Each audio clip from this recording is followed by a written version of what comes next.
their monetization, they demonetize all the hunting shows if you show blood. Oh, really? Oh, yeah. It's bad. Well, Yeah, that makes sense. There were guys with like millions of subscribers that were getting nothing for it because of that. Okay, Connor, on 3. Am I in? Can you check to see if I'm in the shot? Yeah, you are. Okay. On 3, can you hit the record button? Yeah. 3, 2, 1, go. Is it going? Yeah. We're good. Sick. All right. Glasses going on. All right, y'all. Welcome to the JOJ. This will be episode 33. We're here today with Conner Moskal and Curt Curry. Thank y'all for coming through. Oh, yeah. Thank y'all. And like I was saying before we started, you told a crazy story at Joe T's about pig hunting. Yeah. And a pit bull mastiff mix. Pit bull mastiff mix. And we'll get into that in the after show, so y'all stay around for that. But I mean, we got a lot to talk about. I wanted to bring y'all in because I feel like there's a lot of hunting stuff, and Connor introduced me to hunting, and I know you've been hunting before and everything. So Oh, yeah. we're gonna get in all that, but kind of like coast into it. How was y'all's day? I mean, I've been hanging out with you, but Oh, yeah. It's good. Good. Got some stuff done. Got work done. Ready to relax. yeah. No, not so much. No. Not so much. It was Monday number 2.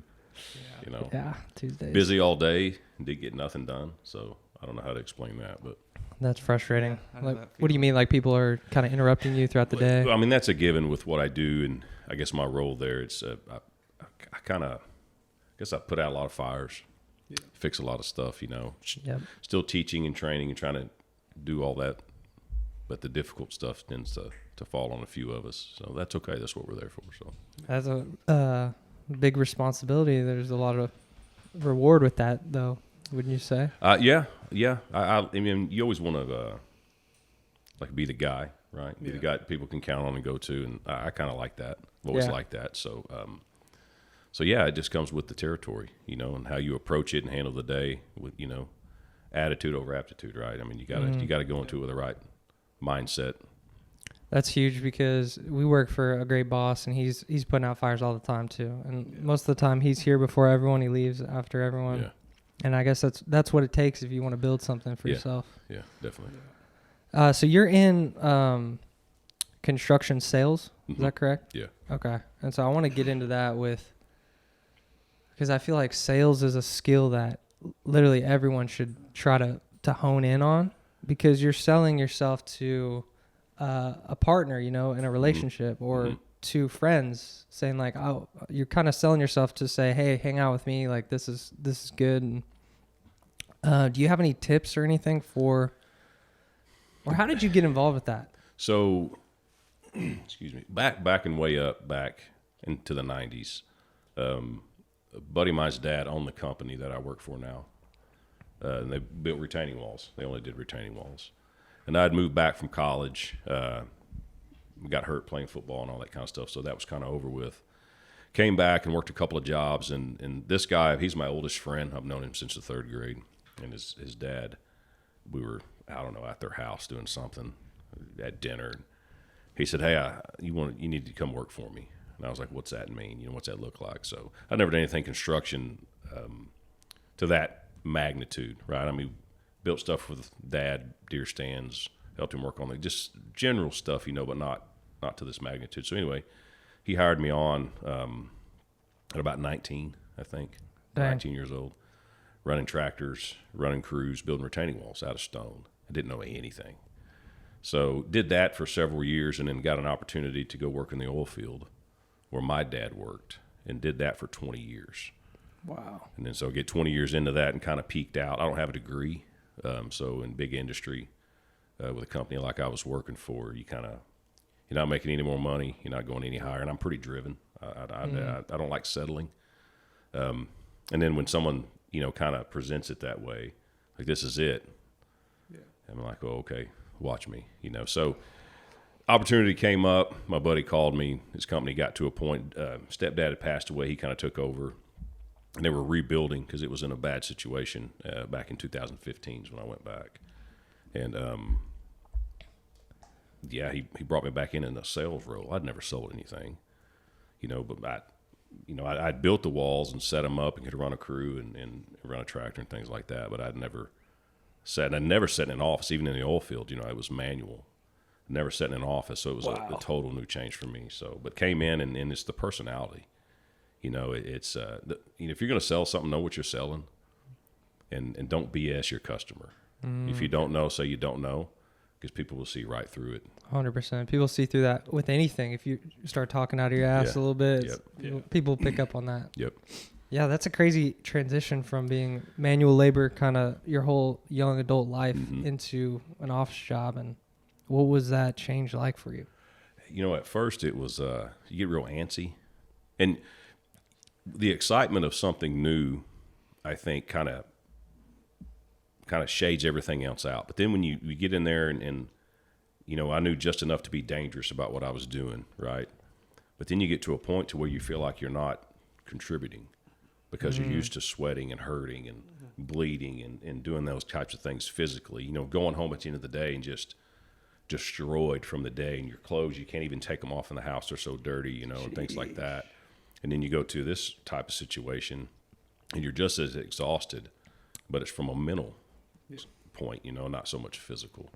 But you get to the point to where you just, you start thinking, man, what am I doing? Yeah. Am I, am I helping? Am I making a difference? And it takes a while to get through that. For someone like me, it did anyway, Wow. I know I've felt that just, so I went through a couple periods during like working for this job. We're in an office pretty much all the time. And so I had to figure out, because I would get antsy sitting around, and if I didn't work out in the morning before work, then I noticed little things in the office. Like I'd get a little irritated, and then I noticed like my communication style would be a little off, and something for me, I had to figure out like I have to get all that stress out before I come to work. And it really helped out a lot. But yeah, that's crazy, because doing manual labor and kind of then having to sit in an office job, going back to like the primal side of everything, we had to like stress our bodies. Like we were in constant fight or flight. And then now you're sitting in an office, and it's kind of weird. But, I guess you adapt and then figure out things. So do you have like a good balance between getting out that like physical stress and... Yeah, I do, and my body lets me, right? So all the old injuries and things, your past catches up with you. But I like to stay active. I do like to go to the gym. I used to love to run. It's limited on if I can run or not. It depends on the month. But I do like to go. I have to, and my wife will tell you, that's my outlet. I've generated other outlets that work for me, but the physical, going to the gym, I can't do. And that's part of the growing process, right? You can't do what you used to do because you get hurt again, you idiot. But learning that, but yeah, I go to the gym as much as I can. And what you got to do is you got to not get discouraged, because with me physically, it's go to the gym, hurt yourself, have a setback. So then you're a couple of weeks out, and then you start going back to the gym again. And you don't necessarily always hurt yourself in the gym. You could move a dog crate like I did the other day and put you down for 3 weeks. It's just, it's something that simple. Yeah, because, so I kind of want to go into the genesis of kind of, you were an athlete your whole life, right? And starting off and then in playing football. You said you had an injury playing football? So yeah, it comes with the territory.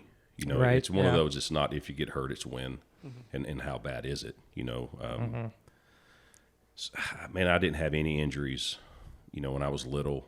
Concussions, I started getting concussions at an early age, but we didn't really count those as injuries back then, right? You just got your bell rung and you saw stars, and then you was doing good. So, but no injuries until I got into high school. And I got into high school, I played. I was on varsity as a sophomore, and sophomore was the freshmen weren't in high school back then. So, but long story short, I dislocated my shoulder was the big one when it kind of started. Total dislocation. It was pretty gnarly. Oh man! But then going from that, 6 dislocations, 90-degree both ankles, fractured the nose. It just goes on, and the neck's not straight. Not curved anymore. It's almost straight. Just on and on and on, and all the concussions. Dislocated fingers, which don't really hurt. They're just kind of cool to see. It's definitely a talking point when you're out on the field. And stuff like that. And that's just kind of it just started going that way, and then, that's what initially ended it, was the shoulder. Dang, I know. So I have a buddy who dislocated his shoulder, and to this day, like, he won't play basketball with me because of that. And sometimes like it gets out of the socket, and that one for me is like the grossest one, because I've seen it happen UFC fighters. Oh yeah. And then this one guy, one of the really successful guys, he was like a total meathead, and he had his buddy try to like push his shoulder back in You can't do that. tore everything else up. Yeah. But I never played tackle football. Flag football was the closest I got, and it was because, one, I just didn't like getting hit. I even quit baseball because I didn't want to get hit by the ball. But I also was the center the entire time, which I was like, this is not fun. Yeah. You know? That's not fun at all. Did you play? You played football, right? Yeah, I played football up through 8th grade, and then I actually never hit my growth spurt until like junior year of high school. So I was 5'3" my sophomore year of high school. Dang. So translate that back to 8th grade, and I was playing safety, and I broke my leg and had 2 screws put in. And my tibia and fibula, and kind of the same situation where it was like a dislocation and broke both bones down at the base.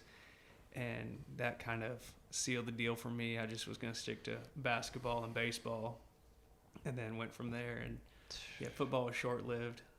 I love football. I will watch football whenever it's on. Doesn't matter what it is, but the physical limitations of being the smallest kid on the field wasn't exactly helpful.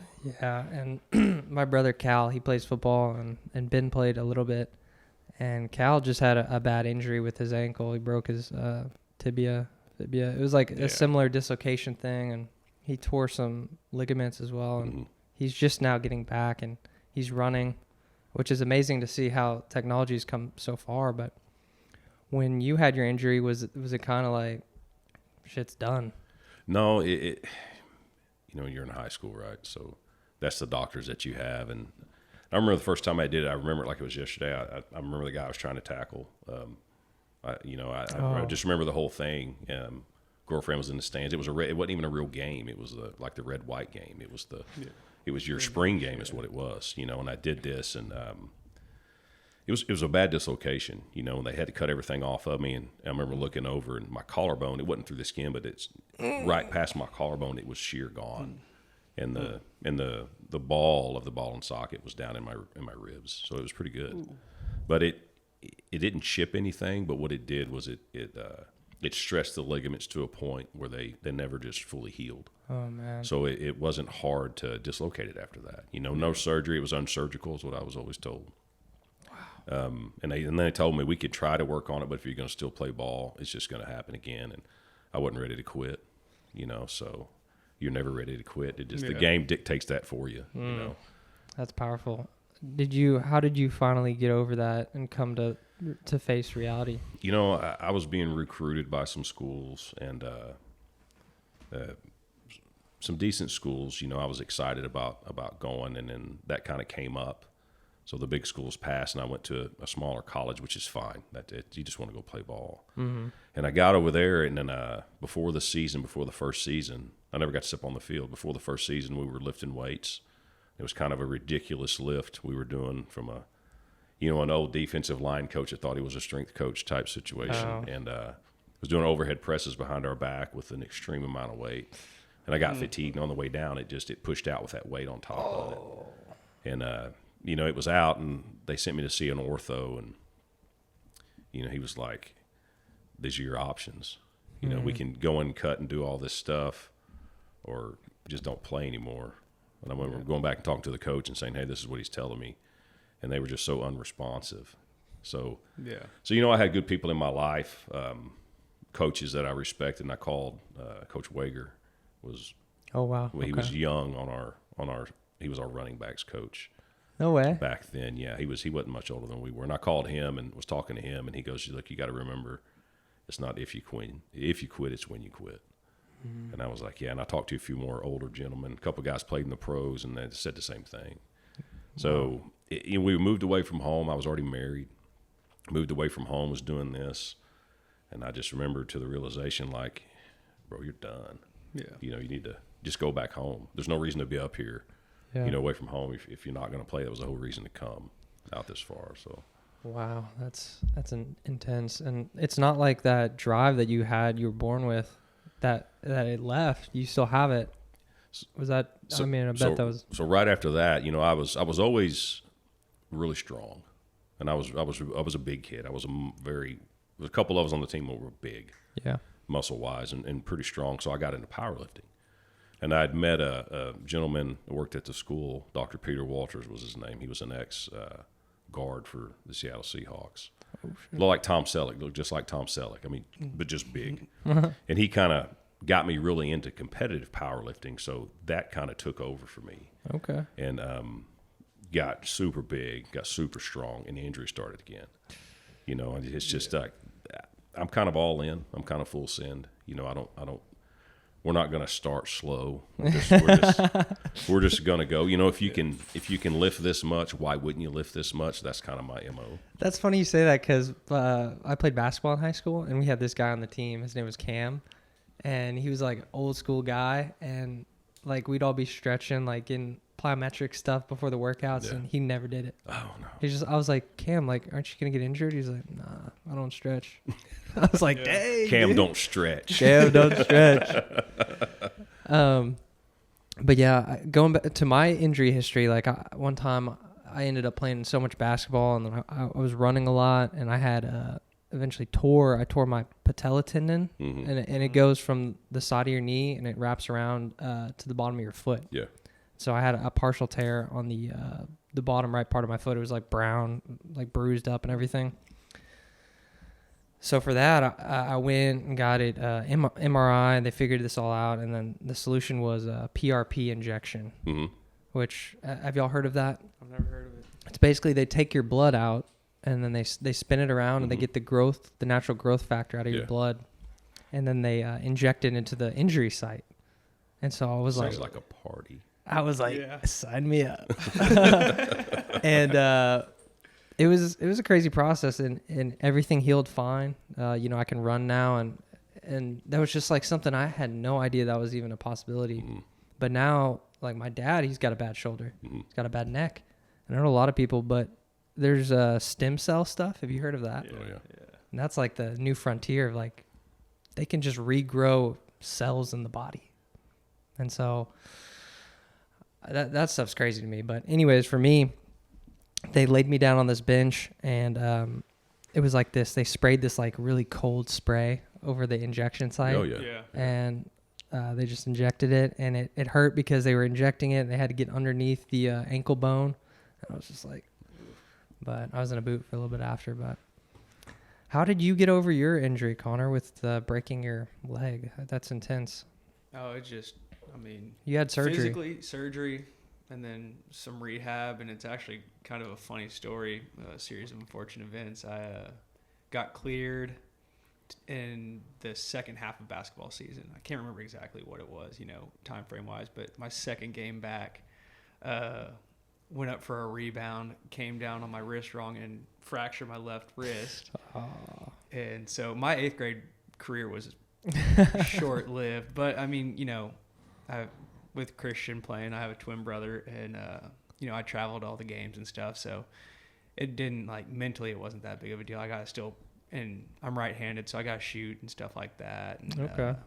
it really didn't deter me at all. I mean, I played basketball again, and baseball season, I was healed by summer ball, so Yeah. you know, it was just growing up, we just cycled into the next sport, so it was just part of that, just roll it on to the next one. When you're so young, too, things grow back so fast. Yeah.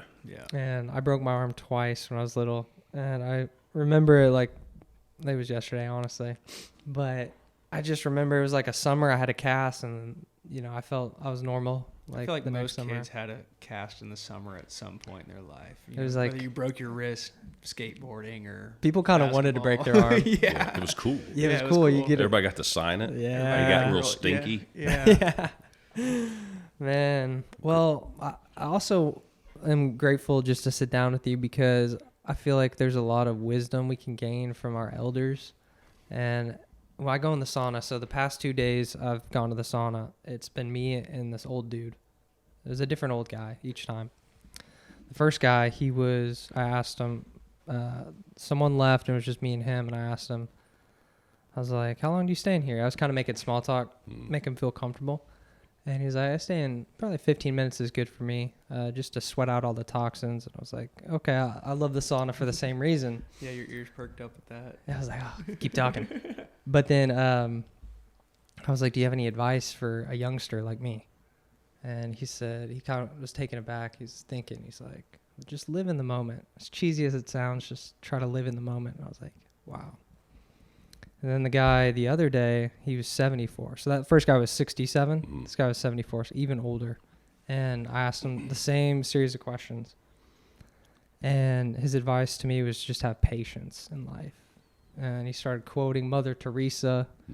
And he was a spiritual guy, but he was just have patience and do small things with good intention and love, and you'll go far. Don't try to jump over the moon. You know, don't do things out of your realm of possibilities. Just do small things with love, and then you'll go far. But he was at the point too. He was like, well, if things go well, I probably have 10 more years of life. And it was crazy to hear someone say that. But yeah, I love those conversations with elders, and even though those guys are way older than you are, but you still have so much wisdom to give to people. And thank you for coming in. Well, man, thanks for having me. Yeah, man. So then I want to talk about the kind of the differences in generations. So God, don't get me started, man. is this your soapbox? You're going to get pissed? It's yeah, you know, in my role at work, I have a lot of people under me, and I'm always trying to hire. And I don't know what generations it is, you know, the mid 20s, younger 20s. I mean, just pick somewhere, right? Even the early 30s. It's some of the stuff some of the entitlement that you see, and the things that they demand. You're not even hired yet, and you're demanding more vacation, or you're demanding this, or just name it. Oh, I need more money than that. I mean, you're unproven. yeah. You just really put yourself on a pedestal, and that's a lot of and I don't like to generalize in anything, and that's kind of generalizing a generation. But I mean, if I interview 10 people, 8 of them are like that. Yeah. No way. And it's just like, I just don't understand it. I guess, and this comes from, to me, it comes from when we played sports when we were little, you made the team or you didn't, Yeah. right? You just made it or you didn't. Yeah. And if you didn't make the baseball team, you went to the basketball. And if you didn't make the basketball team, you went to football. You would fit somewhere. But now everyone plays. Everyone gets a ribbon. So you're not faced with the disappointment or rejection, right? And that goes over into your personal life, relationships, getting a job, not getting a job. If you're not used to facing that rejection, they just don't understand it. Like, what do you mean I can't have 4 weeks vacation? Well, no one in the company has 4 weeks vacation. I mean, what do you mean I don't get $80,000? You graduated yesterday. I mean, why would I give you something like that? And it's just, it's kind of baffling sometimes. I can imagine. It's you walk by someone's computer and they're watching TV while they're working. There's no way, not listening to music, watching a show or watching a baseball game when the Rangers are on or whatever. There's no way you can be productive. Yeah. And they just were like, well, I only got one earbud in. Oh, okay, that's great. But that's not what we do here, and it's just, it's a constant, it's ridiculous stuff like that. So is the talent pool it's dwindling? The quality is not there? I think so. And, we've got plenty of opportunity in our company for someone to come in and shine and do very well for themselves and move up, whatever you want. But you just can't find what you're looking for. And not even setting the bar super high. It's just one of the huge things I see, and this will go to older guys too. No one likes to have a conversation, especially if it's going to be difficult. No one wants to have a difficult conversation. I'll send an email or I'll text a guy. Well, I told my boss today, I said 99% of the time a phone call fixes it. Yeah. I can calm a customer down. I can get something resolved. I can get paid for something we weren't going to get paid for. 99% of the time a phone call fixes it. The other 1%, you called him and it just didn't work. Okay. So that's the 1%. But no one wants to have a conversation. Everyone's worried of a conflict. And I just don't understand that. And that's just the way I'm geared. Yeah. And I look a certain way. This is how I look. Yeah. And I guess that helps me. I don't know, but I just don't understand not wanting to have that, not having that conversation. I don't understand that. The confrontation, people, this generation being kind of afraid of that. I wonder, what do you think it is, Connor? You have any idea? I mean, definitely our generation, I say, tries to, I don't want to say avoid conflict, but just doesn't like it. And I think it kind of plays into the hand. Like, I'm not afraid of confrontation. Like, I'll tell it how it is. And I think that kind of plays into my hand, because if someone's avoiding confrontation and you're confrontational towards them and address it, they'll most likely just not give in, but you'll probably get your way most of the time. And I think that in the business sense, that probably helps. I know in our business, you said phone calls 99% of the time help solve the issue. We have that same thing, and a phone call is the easiest way to do it, and it's the most direct. I mean, you don't have to sit there and wait around for someone to text you back or email you back, or and frankly, you can not put them on the spot, but get the answer right away. They can't find a way to lie, find their way around it. I mean, and it's easier to talk something out. In a conversation, right? Because texts or emails can get, well, I didn't like the way you texted me. What does that mean?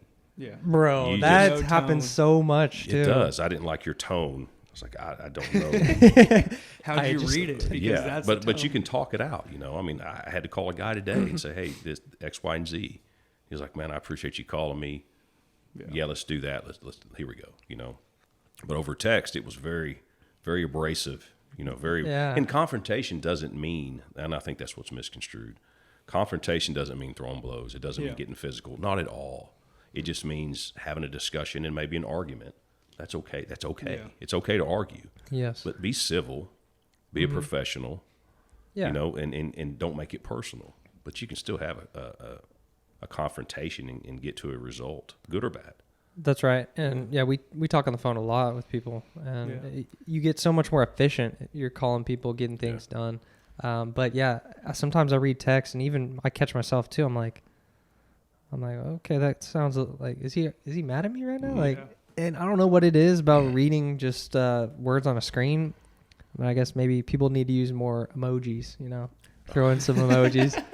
I do the praying hands a lot, I just want people to know I'm like coming in with good intention. But I feel like phone calls are almost like a lost art now, because everyone just would rather send a text message and be done. That's something I noticed about you when I first met you. You called all the time. Yeah, I mean, I talk to people on the phone all the time. Like, instead of, social media, you can post on someone's Facebook wall, happy birthday. Okay, well, that's just going to get lost in the 100 more that they have of the day. But if you call them and say, hey, man, just thinking about you, happy birthday, hope it's a good one. It means more. It helps build that relationship a little bit better. 100%. And I've got probably, it drives my wife crazy, because whenever we go on road trips, I'll just sit on the phone the entire time and call one person. Okay, that conversation's done. Move on to the next one. And I mean, I can sit on the phone with someone for 45 minutes, and we don't even have to talk the entire time. Just kind of catch up. But yeah, I love it. It's passes the time pretty easily in the car rides too. Oh yeah, getting on the phone with someone, long drive, it's awesome. But I want to talk about kind of the phone call thing. So I've noticed the times I work from home sometimes, like if there's bad weather versus like working in the office, it's night and day. Yeah. The productivity that I have in the office, just because I'm able to actually walk across the hallway to my boss off, discuss something, or versus like if I'm at home, it's like pick up the phone. It's just like that disconnect there. Yeah. Is your office completely in office? Do you have remote workers? So how does that work? We kind of adopted when the price of fuel went real high, which we're very keen of that in construction idea because it affects our proposals. When the price of fuel went really, really high, it was, well, let's give something back to our employees, okay? And you have to become creative.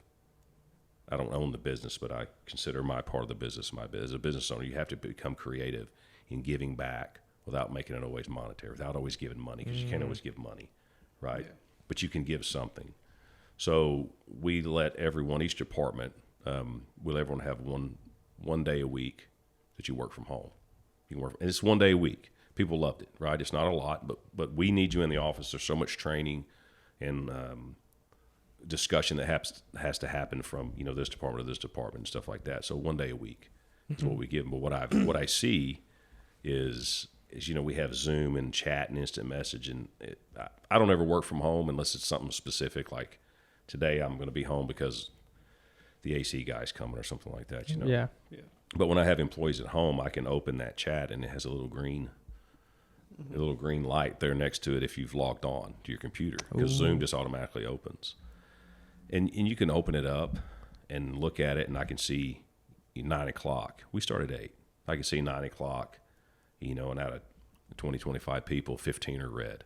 Wow. And it's just things like that. So you lose something, but you have to be willing to give that up if you're going to give something, and hope that they don't abuse it. Yeah. But yeah. So do you think it works out in like a positive way, having that day off? I think it does. But again, it's a great thing when it first happens, when it's new. Yeah. And then as people do it, they want more. Man, if I could just work home another day.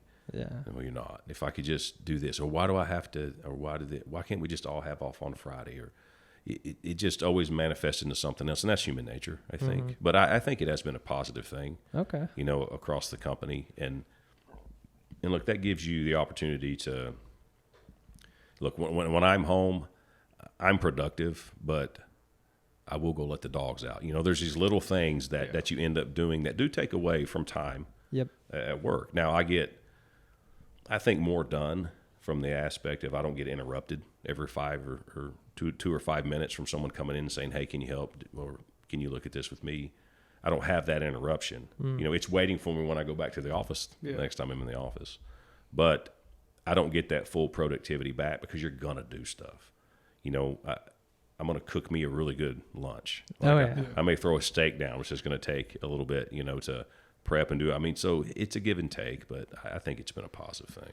That's funny. So one of my buddies, he doesn't do this, but he told me about this kind of technology people have where like they're working from home, right? You said that this is a green dot means you're online. Yeah. He said there's like a thumb drive that you can purchase, and it'll somehow like move your mouse around while you're not on it. It's so crazy.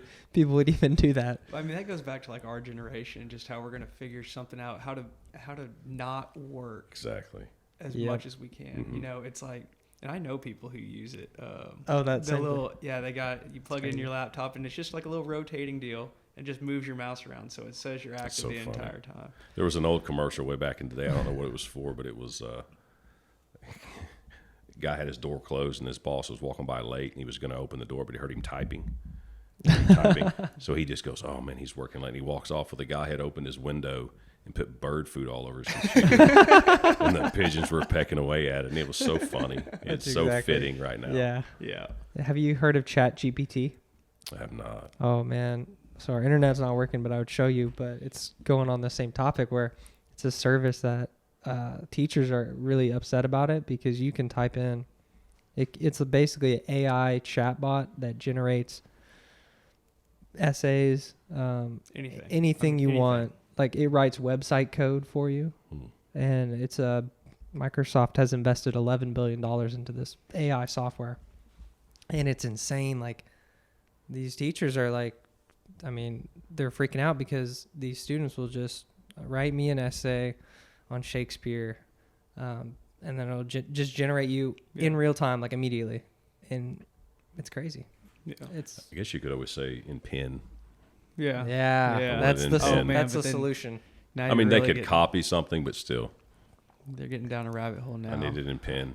Yeah. What I saw a meme the other day, and it said, "If you want to handicap our entire generation, make us write in cursive and drive a stick shift," because nobody would be able to. Agreed. I can write in cursive, but I can't do the stick shift.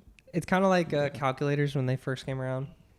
People knew how to do math in their head, and they knew formulas. Calculator took that away. Yeah.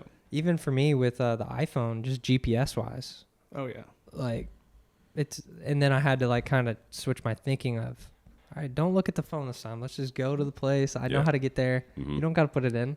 But did you ever get there? No, I didn't. Exactly. I bailed.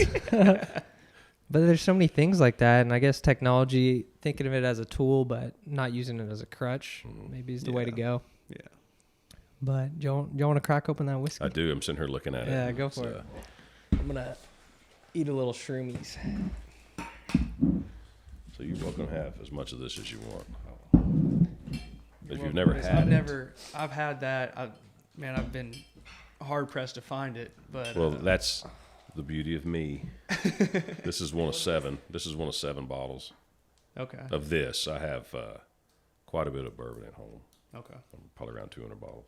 Oh, that's quite a bit. It's not a. I don't have a problem. I'm a collector. That's what I tell everybody. Well, this is I have that one. Jackson got this for me. The for single my barrel. wedding Is it the day. single barrel? Small batch. Small batch. I have the small batch. I've never had it before, but it says South Texas corn and Yeah. made in Texas. Made in Texas. Can't beat that. You know, Garrison Brothers makes good stuff, and they've got they got some really high proof stuff, like Yeah. high proof. I think they got. Ooh, I think they got the. Thank you. They got one called the Cowboy, Okay. and it's I think it's a gold top maybe, and it's 134, 136 proof. That's a party. Wow. You got to eat a whole lasagna when you when you drink that. All right, the podcast is broken in now. Yeah. Yeah. What happens next is not my fault. It's the whiskey's fault. This is the high quality content now. Yeah, that E.H. Taylor, so my mom's from Kingsville. We were down there Christmas time and couldn't find anywhere up here. Mhm. And I walk into this little liquor store, and my dad likes to collect. My dad doesn't drink bourbon, but he likes to collect them just for whenever people come over and, have something unique. And we walk into this one, and they have a bottle of E.H. Taylor, and I asked him how much it was, and she's like $60. And I was like, deal. All day. Deal. How I'll many take do one. you have? Yeah, she only had one. She sold me one. And then we went to another liquor store, and I love Eagle Rare. I can drink Eagle Rare Yeah, it's good stuff. whenever. Same distillery. Yeah, yeah. And walk in, I can't find it anywhere up here. Walk into another liquor store down there, and it was closed. They opened at 10, and we got there at like 9:55. And walk up, and the guy's waiting outside. He's like, "Hey, my boss is coming with the keys, but if y'all wait, I'll let you in and help you out." And we're like, "Well, we're gonna run down the street real quick and do some shopping and come back." And we came back, and he was like, "What are y'all looking for?" And I was like, "Well, I'm looking for bourbons." And he was like, "Any specific ones?" And I was like, "Well, do you have Eagle Rare?" And he's like, "We just got 4 bottles in yesterday." And I was like, "How many will you sell me?" And he goes, "Well, do you want to buy all 4?" And I was like, See, salesman. He's a natural salesman. Well, and I was like, yeah, getting what's back your to price that. point on this? And he goes, $35 a bottle. Oh, And I was yeah. like, I'll take them all. All 4. Load them up. Throw in some gum while you're Yeah. No, Eagle Rare is good. I do enjoy it. Yeah. It's really good stuff. For whiskey, isn't there? Have you ever had Japanese whiskey? Yeah, I've had a couple. Okay. had it. What's the is it just made from Japan?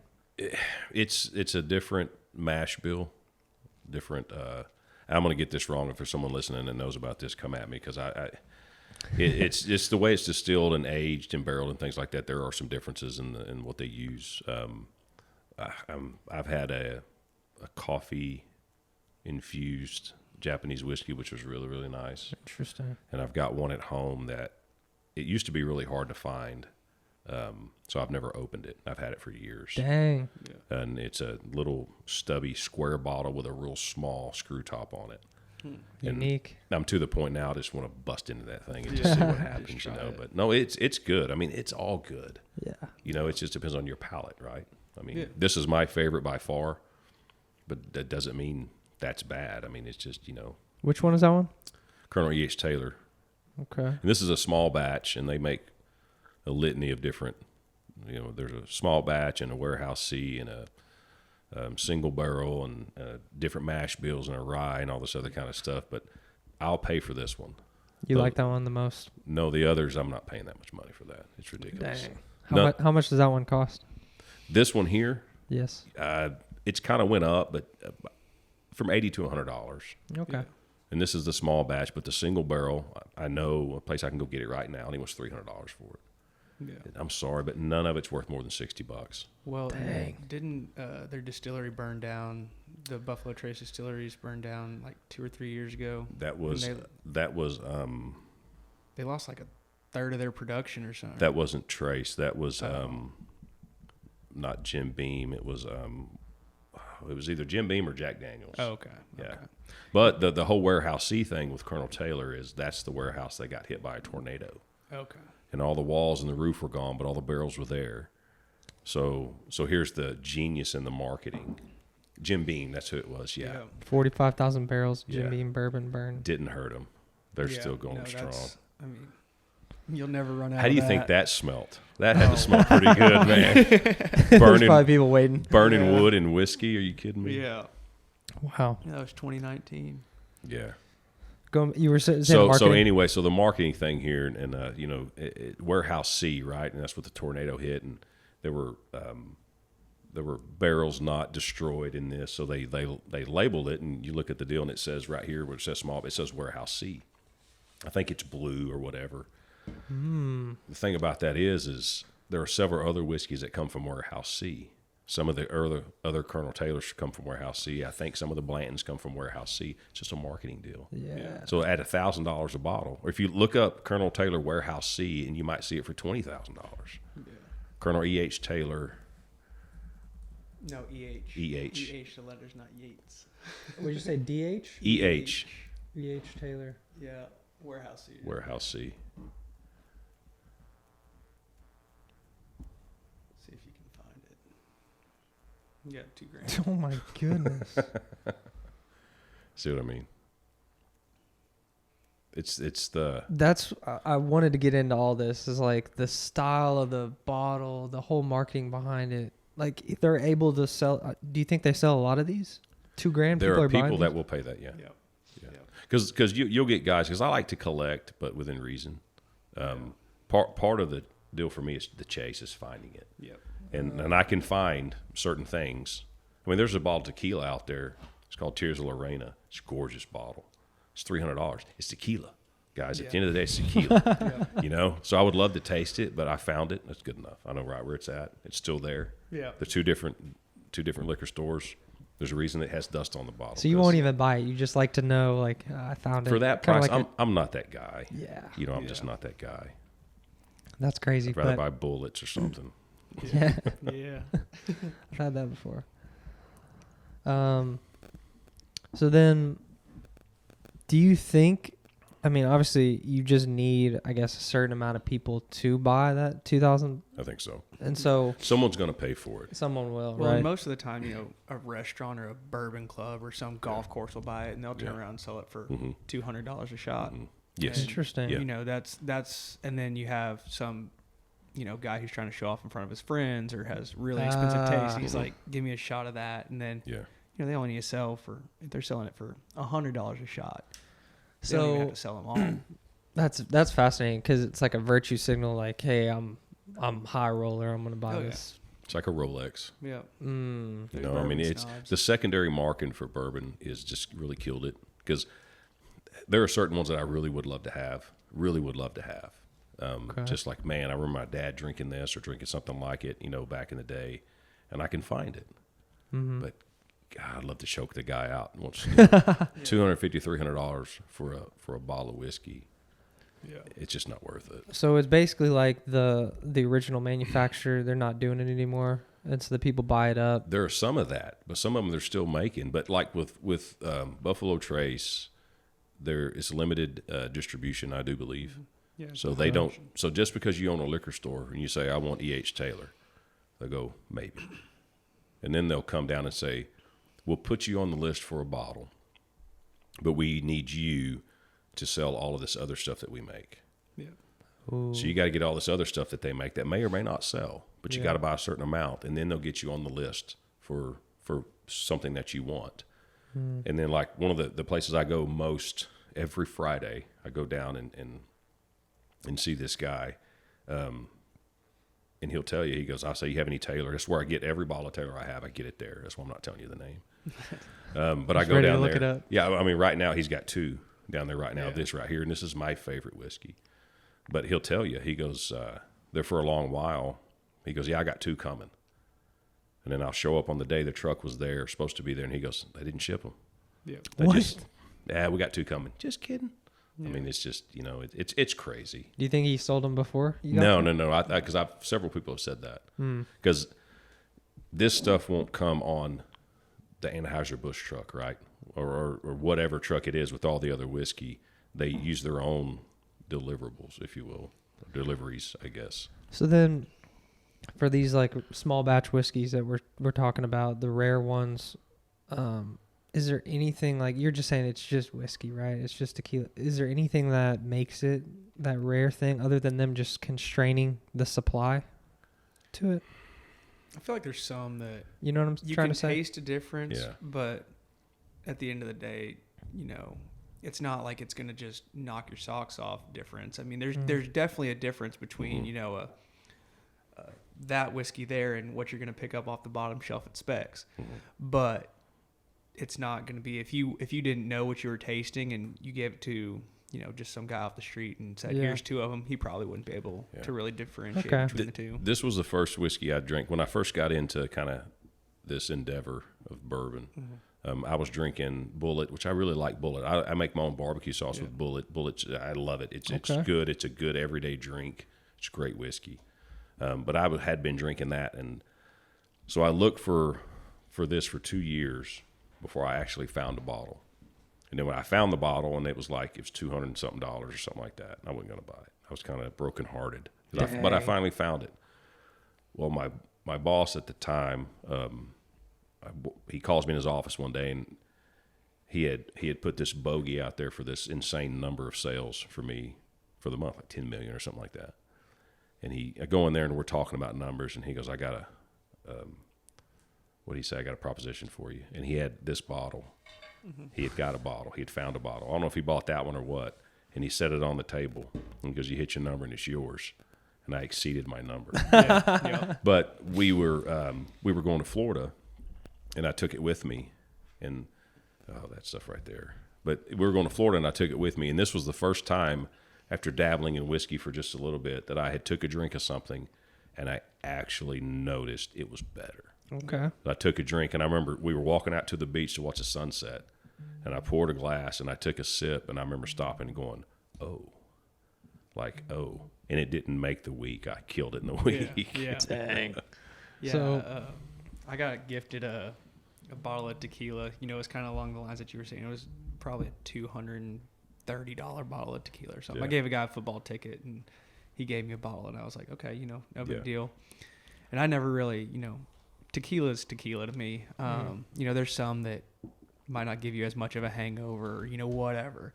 But man, we cracked into this one night, and it almost tasted like a syrup. It was really good, an extra añejo, really good tequila. And I was like, okay, we're putting that back up on the shelf because that's something special. Yeah. But man, Wow. there's a good difference, but not I something. believe it.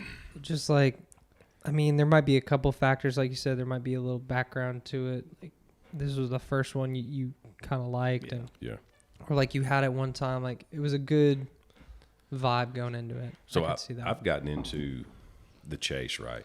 So I can find this stuff. I'm just not that guy. I got 2 kids one kid still in college and one that's got student loans. I got other stuff to pay for and spending $1,000 on a bottle of whiskey. So I kind of went down this rabbit hole a while back of finding stuff on the bottom shelf under $30 that had been forgotten about. Because at one time, that was good. Yeah. Someone said that was good because it had an age statement or something like that. And I have found several under $30 that I could pour into taste tests, and you would think it was a $200 bottle. So which ones would those be? Old Williamsburg. Okay. It's a black bottle, so I think it's got a train on the front of it. It's Yeah. $30, and it is absolutely outstanding. Was Old Barton's? Is that Old one? Bardstown, Oh, yeah. Yep. My brother stands by that one. Old He's- Kentucky. And one I tried the other day, and I stayed away from this, is $23. Okay. And I stayed away from it because of what it was. I was like, I'm not drinking that. I'm not drinking that crap. Yeah. Wild Turkey 101. I've heard that's good.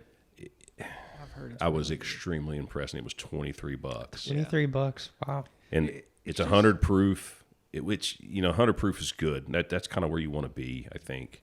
It's got a lot of flavors, a lot of body to it, and everything like that. But I was so impressed with it. Yeah, I feel like bourbon's kind of like any other alcohol, wine, tequila.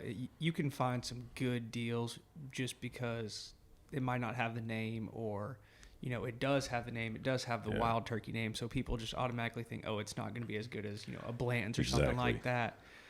So kind of works against them in that sense. But man, if you can find some good stuff and know what you're looking for, you can find some steals. That's interesting.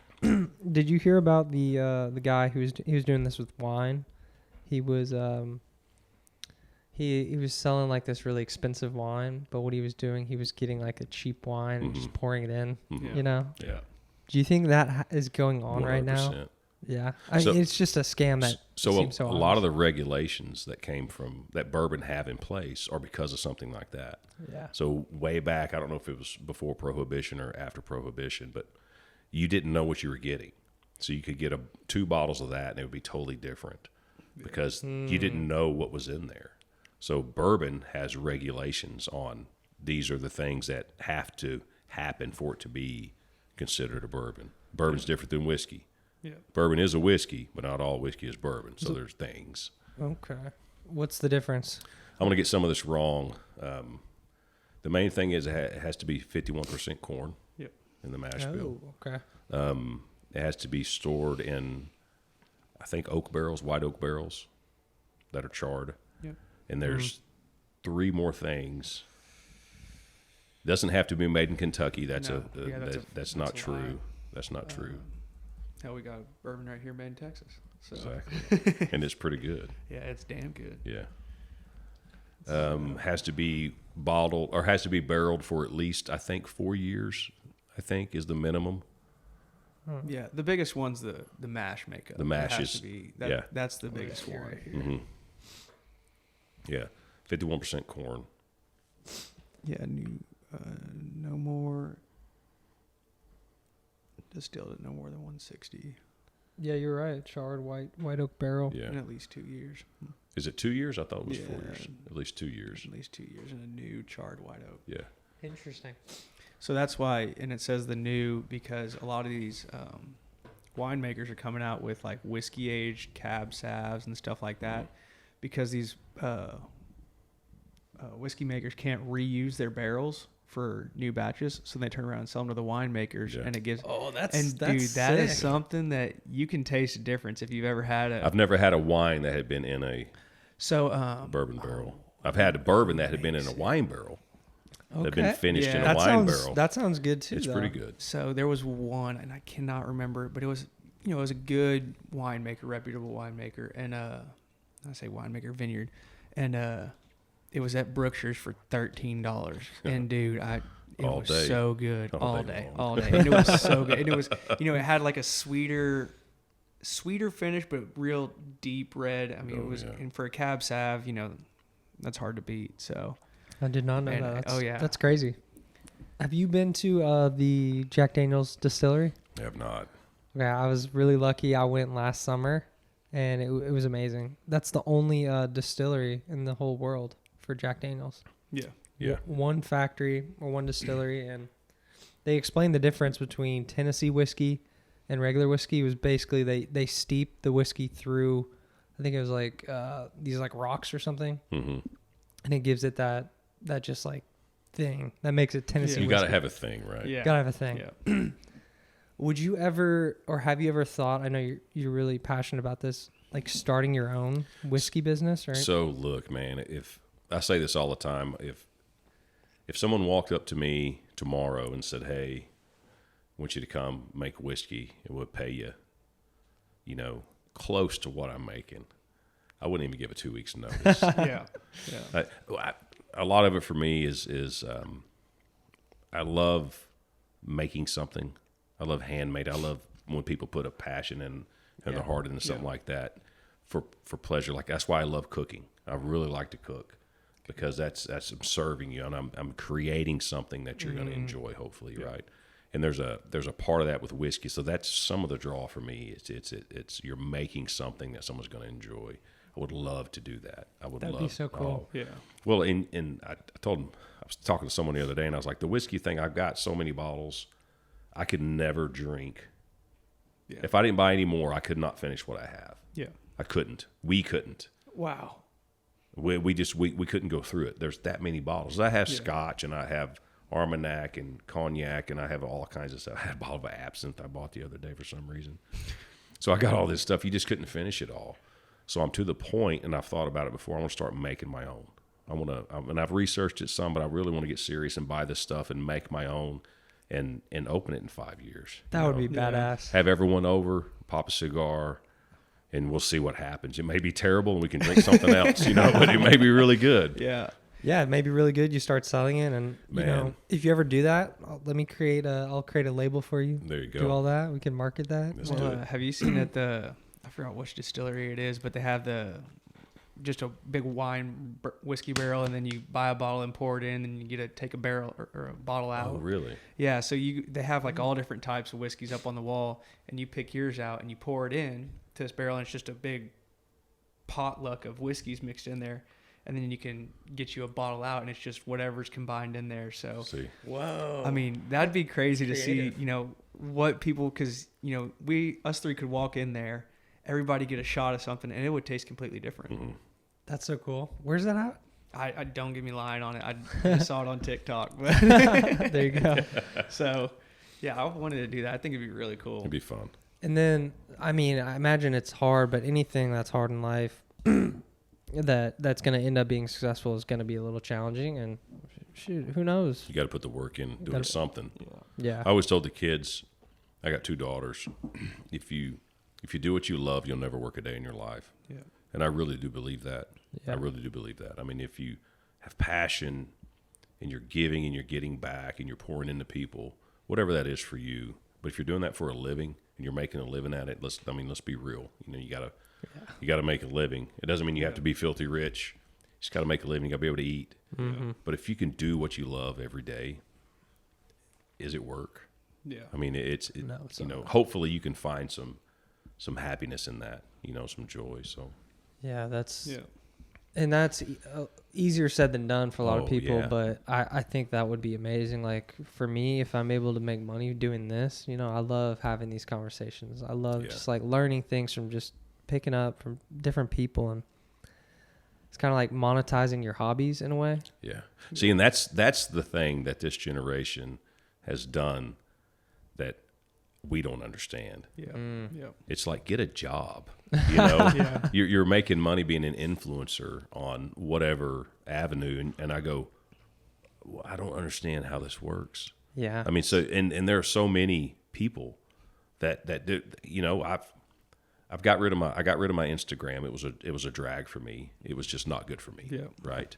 So my Instagram is gone. I don't do Facebook. I have one, but I haven't been on there, and I couldn't tell you last time. But I gotten into I have a TikTok, right? Mm-hmm. Just because when the kids got one, I was wanting to kind of see what was going on or whatever. Kids, they're grown, but I can kind of control what I watch and what I see and things like that. Okay. And there's this little girl on there. I say girl, she's a young woman, and she cooks. I don't know if she does. I think she just does it in her kitchen. And Yeah. I don't know how many followers she has, but I'm enamored when she starts cooking. I'm just like, oh, I want to cook that. It gives me ideas and things like that. I don't get how that works. For a guy like me, I can't. If my kid came and said, hey, I'm making, X amount of money being an influencer, I'm like, Huh? what does that mean? Well, you only need, and that's the thing, there's so many, like billions of people in the world. You only need like a set follower group of like Very 1,000 small people, segment of like that would pay you like $5 a month or whatever it is, Well, and you And- see those influencers who travel, and most of that stuff's sponsored, so they might not be getting Exactly. necessarily money, but they'll go travel to Costa Rica and get a week's vacation. Everything's paid for. And they're vlogging the And- whole time. They're giving a exactly. review for whatever business that they're going into. Maybe I could Exactly. just read children's books, The Three Blind Mice, something with the voice. Just do That is a voiceovers. great Do idea. voiceovers or something. I mean, there's got to be money in that, right? Oh, yeah, you could. Hey, we'll talk. That's crazy. Jackson's gonna hire you on to do the intro for this show. There you go. There Yeah, you go. if you stay after, do the intro. That'd be sick.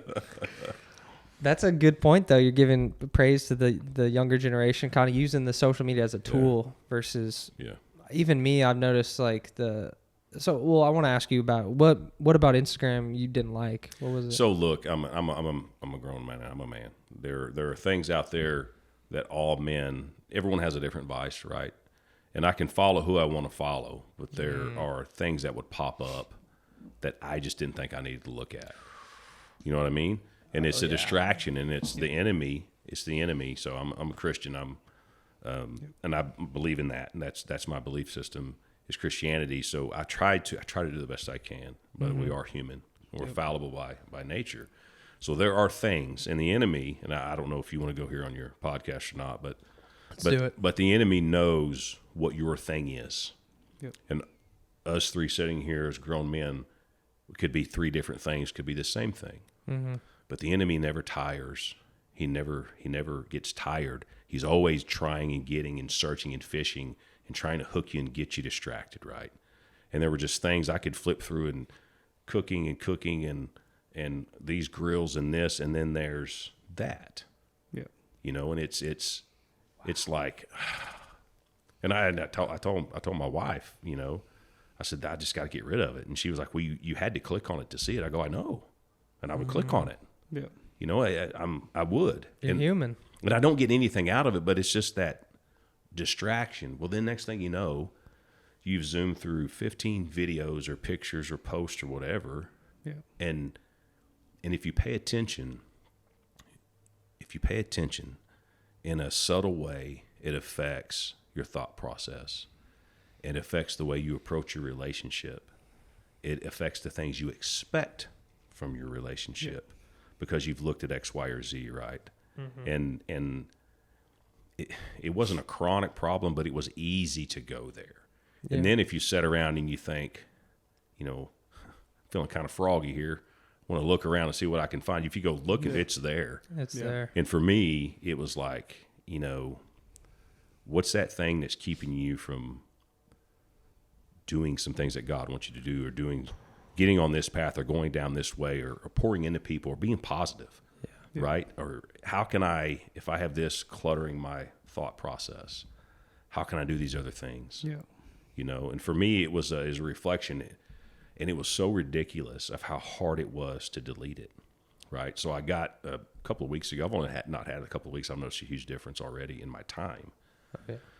So, and you know, most of the time you look at it when you're going to the bathroom, right? But then you find yourself. I didn't do it at work. I don't have time to do it at work. Mm-hmm. But you go to the bathroom at work, right? And then you've been in the bathroom 10 minutes. I mean, I'm a vice president. That's ridiculous. Yeah. I need to be better. That's a big thing I tell everyone at work. Be better. Whatever that means. So anyway, so I go in, we leave church, had a great sermon, Pastor Jeremiah, and we're going home, and I'm thinking, I'm just going to delete this. So I asked Al, I said, hey, how do I do this? And she goes, well, let's Google it. So I Google it. So here's Instagram for you. I don't remember when I got the account. I don't remember my password. To delete it, you have to put your password in.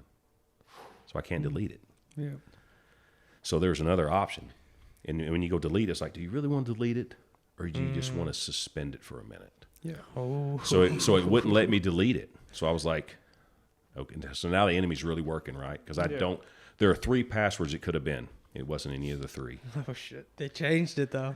So I go into, okay, I'll just suspend it. He hit suspend. Put your password in. I go, and there's no recover password. I forgot my password. They got you. They got you. So my only option was, which is fine, is go to my screen on my phone and just delete the app. Yeah. Yep. So it's still floating out there, whatever it's doing. I don't know how to get back in. I don't even remember my handle, whatever that was, whatever I was called in there. I think it was just my name or something like that. But that's what you got to be careful of. Wow. The enemy knows what your hook is, if you will. Yeah. And it's going to keep you there. And if you get lazy, if you lax, if you just turn the other cheek and think, if I thought, well, I'll just delete it tomorrow. Well, then tomorrow I'm back on it and I'm surfing through there and I'm looking at stuff. That was powerful. Yeah. We're gonna clip that one. Yeah. I've noticed that too. For me, it's kind of like keeping sweets around the house or in the pantry. Mm-hmm. It's always there, Yeah. But you just got. For me, I just had to get rid of it. Yeah. But I've noticed that with Instagram, man, there's things like that you see that I like how you described it being evil. Mhm. And in terms of like good versus evil, Mm. and it's trying to get you to go away from God in that aspect. And I want to put it into it's the rest of, crazy. rest of your life too. If you have a role at your job, at your occupation, at your profession, and for me, I have a lot of young people under me, right? I have some people my age, some people older. How can I go into that in a positive way with a jaded mind? Right? How can I spend time doing this when I'm telling everyone to be better? And don't get me wrong, it wasn't this chronic, but for me, it was bad enough for me to get my attention. Yeah. And that's different for everyone too, right? Yeah, their tolerance to. Everyone's tolerance, but I think you have to be aware of things in your life that are negative and that get you off the path of where you want to be, because we all want to go somewhere, Yeah. right? You all want to accomplish something. So if there's something that gets in the way of that goal, you have to evaluate that. Go, is the goal wrong, or is this thing really hindering me and gonna hold up what God has for me? And that's tough for people to do, is to look at inward Yes.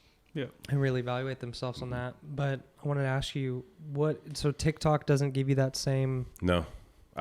jolt of sex or whatever it is? No, that's on your I page? haven't noticed it yet on there. Because it was so funny, because the things I followed on Instagram, I didn't follow any of that stuff. Yeah.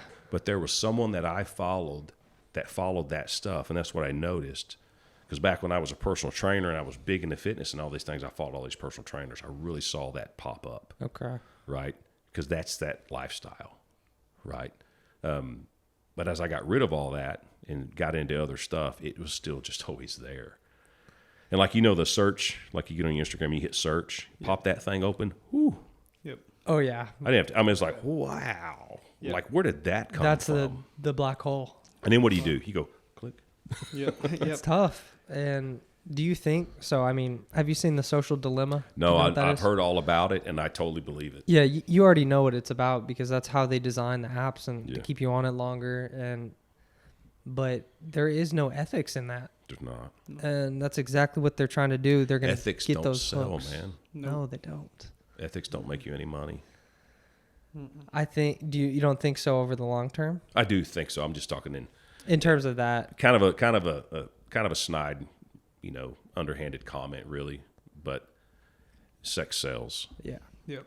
that's right. fame sells, celebrities sell, all these things sell, right? Just being better, going to work every day. There are guys out there now, I think, monetizing that, being good and pouring in positive teaching and affirmation, all these kinds of things. I think that's got a place now, especially on TikTok. So you run across these guys that are speakers, motivational speakers, whatever they are, and some of them have a really good message, but they're all speaking to somebody. That's a good thing. Yes, I agree. But for me, the other was it just bothered me so bad. Yeah, because people will say that, it's the algorithm is just catered towards like what you're into. And if you actually only follow like business, like positive mindset, masculine stuff, like you're only going to see that. But Not the case. that's not the case. Like they'll throw in that stuff. And that's interesting, because I'm not on TikTok. I didn't get it. I know it's a Chinese owned company, but it's weird because the Chinese company's not doing that to you. The algorithm for the US based company is. Mm-mm. Yeah. It's kind of bizarre. Well, then social media in general, going back to this entitlement of a generation, right? When you have social media, you have instant gratification. I instantly get to look at what I want to look at. I instantly get to listen to what I want to listen to. I get everything I want when I want it right then. Yep. Right? It brings me satisfaction and pleasure, and that's the way it should be.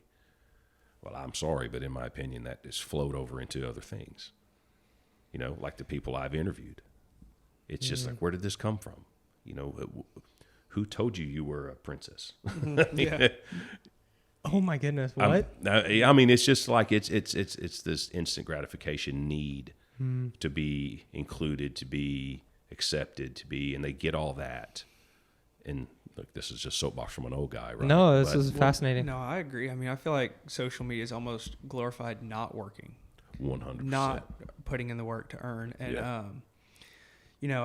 I feel like there's a side of TikTok that I'm on and, you can get on the good side of TikTok, and you're right. It will still pop up every once in a while because that's what sells. But I feel like you can get on that side and you'll see people who put in work every day and, blue collar stuff, roughnecks, mechanics, stuff like that. And, that's the side of TikTok I like being on because A, they're funny as hell.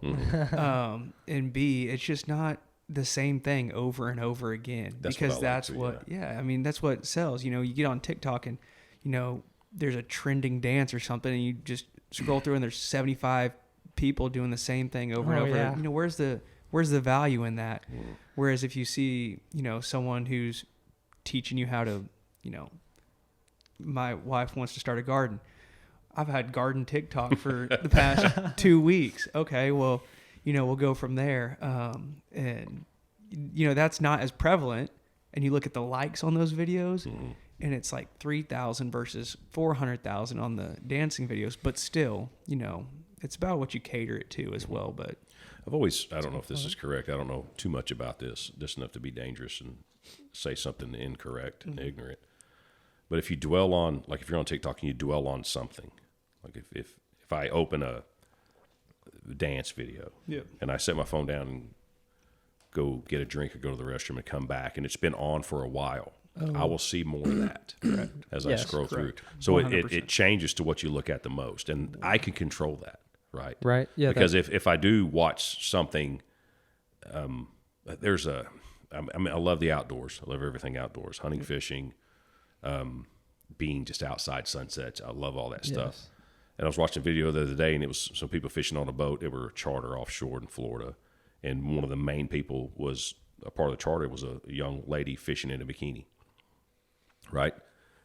You're watching the fishing and she's in a bikini. It kind of fits because it's fishing, it's Florida. But I mean, but then next thing you know, you watch the fish because you want to know what she caught, honestly. What was it, a Dorado? What is she catching? But next thing you know, it's there again. But you can change that is what I found for me, I think, and I may be wrong on this, but whatever I watch the most of shows up. That's a lot of good. stand-up on mine, a lot of stand-up comedy, Nice. a lot of cooking.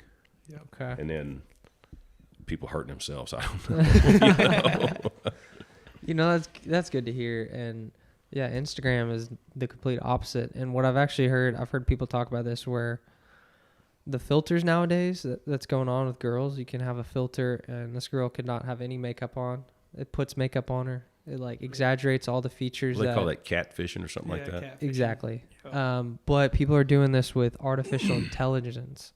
They're creating avatars that look like humans, and they're creating like whatever the perfect girl is for you, right? And then they're getting these girls to do these like dances, and it's like up close, it's like sexual, and it's just so I don't know what the word is, but it corrupts you, and because it appeals and it pulls you in. Yeah. it really does. And it's that hook. And it's that hook that gets you, right? It's crazy. And if you're weak, it's gonna pull you in. Exactly. I mean, if you're not. Exactly. You fought with your girlfriend that day. It's easier to watch that. Yeah. Yeah. I mean, it's dark, and I think, like you were saying, if you really just focus on what you're into and you stay focused on that, have discipline, I think people can get easier said than done. Yeah. And I think right. As you stay in that discipline, because I think, man, I know I need more discipline. That's why I started doing ice baths again and trying to do stuff that just mental strength, right? Yes. And doing things that keep you in the pain cave, keep you in that uncomfortable place, get comfortable with the uncomfortable, right? But as you develop that discipline in your everyday routine, whatever that is, it's different for everybody. It makes resisting those things easier, I think. Yeah. Wow, that's great advice right there. Let's transition to hunting, because of this kind of one of the things I want to talk about the most with you guys. So, Connor, you took me hunting for the first time, so I just want to say thank you on the podcast. And, no problem. It's funny because we went duck hunting the first time, and we shot how many, 9 or 10 ducks? Yeah, it was 10. There were 3 of us, so we were legal. He throws that out there. Yeah, got that out there. Yeah, I don't know anything about it. Yeah, we shot like 9 or 10 ducks. We had a pretty good shoot. Yeah. Especially for up here, the time of year, you know, duck hunting gets better later in the year. Where'd y'all go? Where are you at? We're just right here in Aledo. Okay. Right in a little small farm pond that one of my buddies had access to, and we hunted it one time. And the guy who owned it gave us permission one time. He's like, "You can go out there tomorrow morning, but that's it." And Pressure. we never even had a chance to scout it or anything, and went out there and we had a pretty good shoot. Shot a couple greenheads, some teal, a widgeon, a couple gadwalls, you know, good ducks. Very nice. And you know, I didn't grow up duck hunting. My dad, you couldn't get him to eat a duck.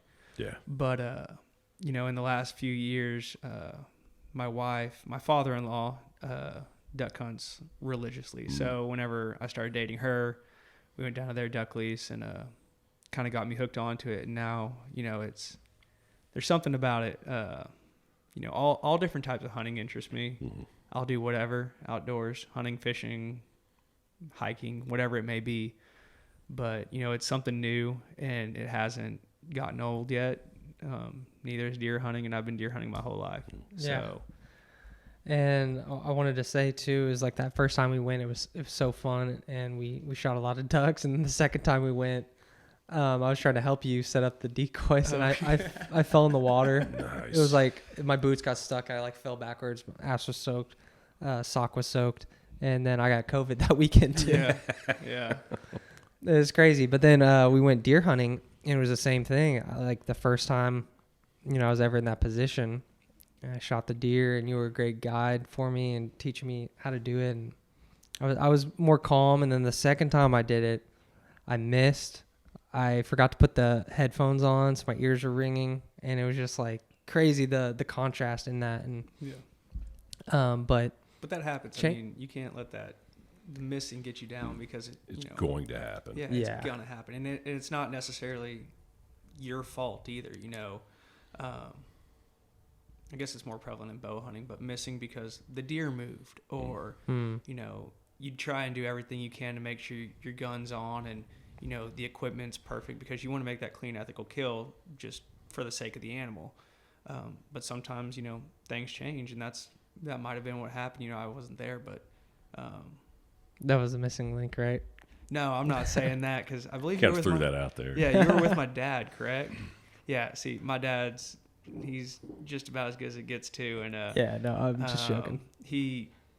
You know, it happens. I mean, Yeah, I'm not worried about it, but it completely changed my whole mindset on hunting when I first went out there, especially the deer more than the duck. The duck, it wasn't as real as like the deer, like being that heavy thing, like The mammal had hair, and blood. you could relate to it. well, and Exactly. And I think deer hunting, you know, being in Texas and you have feeders and everything like that, you know, most of the time the deer comes out, you know, they walk around, they eat, so you kind of calm down, catch your breath and everything. I don't want to say like you relate to the animal but it's kind of like, okay, you sit there and you watch it and you see everything and how, you know, it acts. If we weren't there, you know, you get a little glimpse into it. I think that kind of makes it, whereas duck hunting, you know, it's like, oh, here they come, boom, done. It's real fast. Yeah. Real fast. And before I had even gone hunting, I was like, I didn't really know much about it, but you know, you hear the stereotypes of like the hunter being the ignorant guy who's like just mad at the world, wants to kill like an innocent Bambi, you know? Yeah. Like all these stereotypes are like portrayed out in media and everything, and it couldn't be the furthest from the truth, right? Yeah. Because, you know, for me, when we did that, bro, it was like the most spiritual experience ever. And it came full circle. Like you taught me how to, we cut open the belly, got the guts out, de-gutted the whole thing, and then de-skinned it, then quartered it, and then processed it. Like it was a full process, and then putting it on the grill and eating it, and like, wow, that's that what was it's about. sick. Yeah. When did you first get started hunting? I think I was 11. Wow. I was 10 or 11. I think I was 10. So 10 years old was the first time my dad took me. I had a lease in Mahia, Texas, and my dad hunted different. He couldn't sit for too long. You know, we were going to walk, and he was an old Army guy, right? So we were walking, and we had a giant deer lease in Bahia, Texas, way back in the day. And but yeah, 11 was the first year going. Wow. And I remember the first year I remember he went I was like 9. And he went he was gone for the weekend. Dad was gone for the weekend. So I knew what he was doing, wasn't around it. But he had Field and Stream magazines, and we watched Marty Stauffer's Wild America on PBS and all these outdoor shows and hunting shows and wildlife shows. And we watched all that stuff. So I had a love for wildlife, whatever it was. But I remember the first time he got back home, I run outside and I run and look in the back of his truck and there was nothing there. I was like, what the hell, man? You know, what?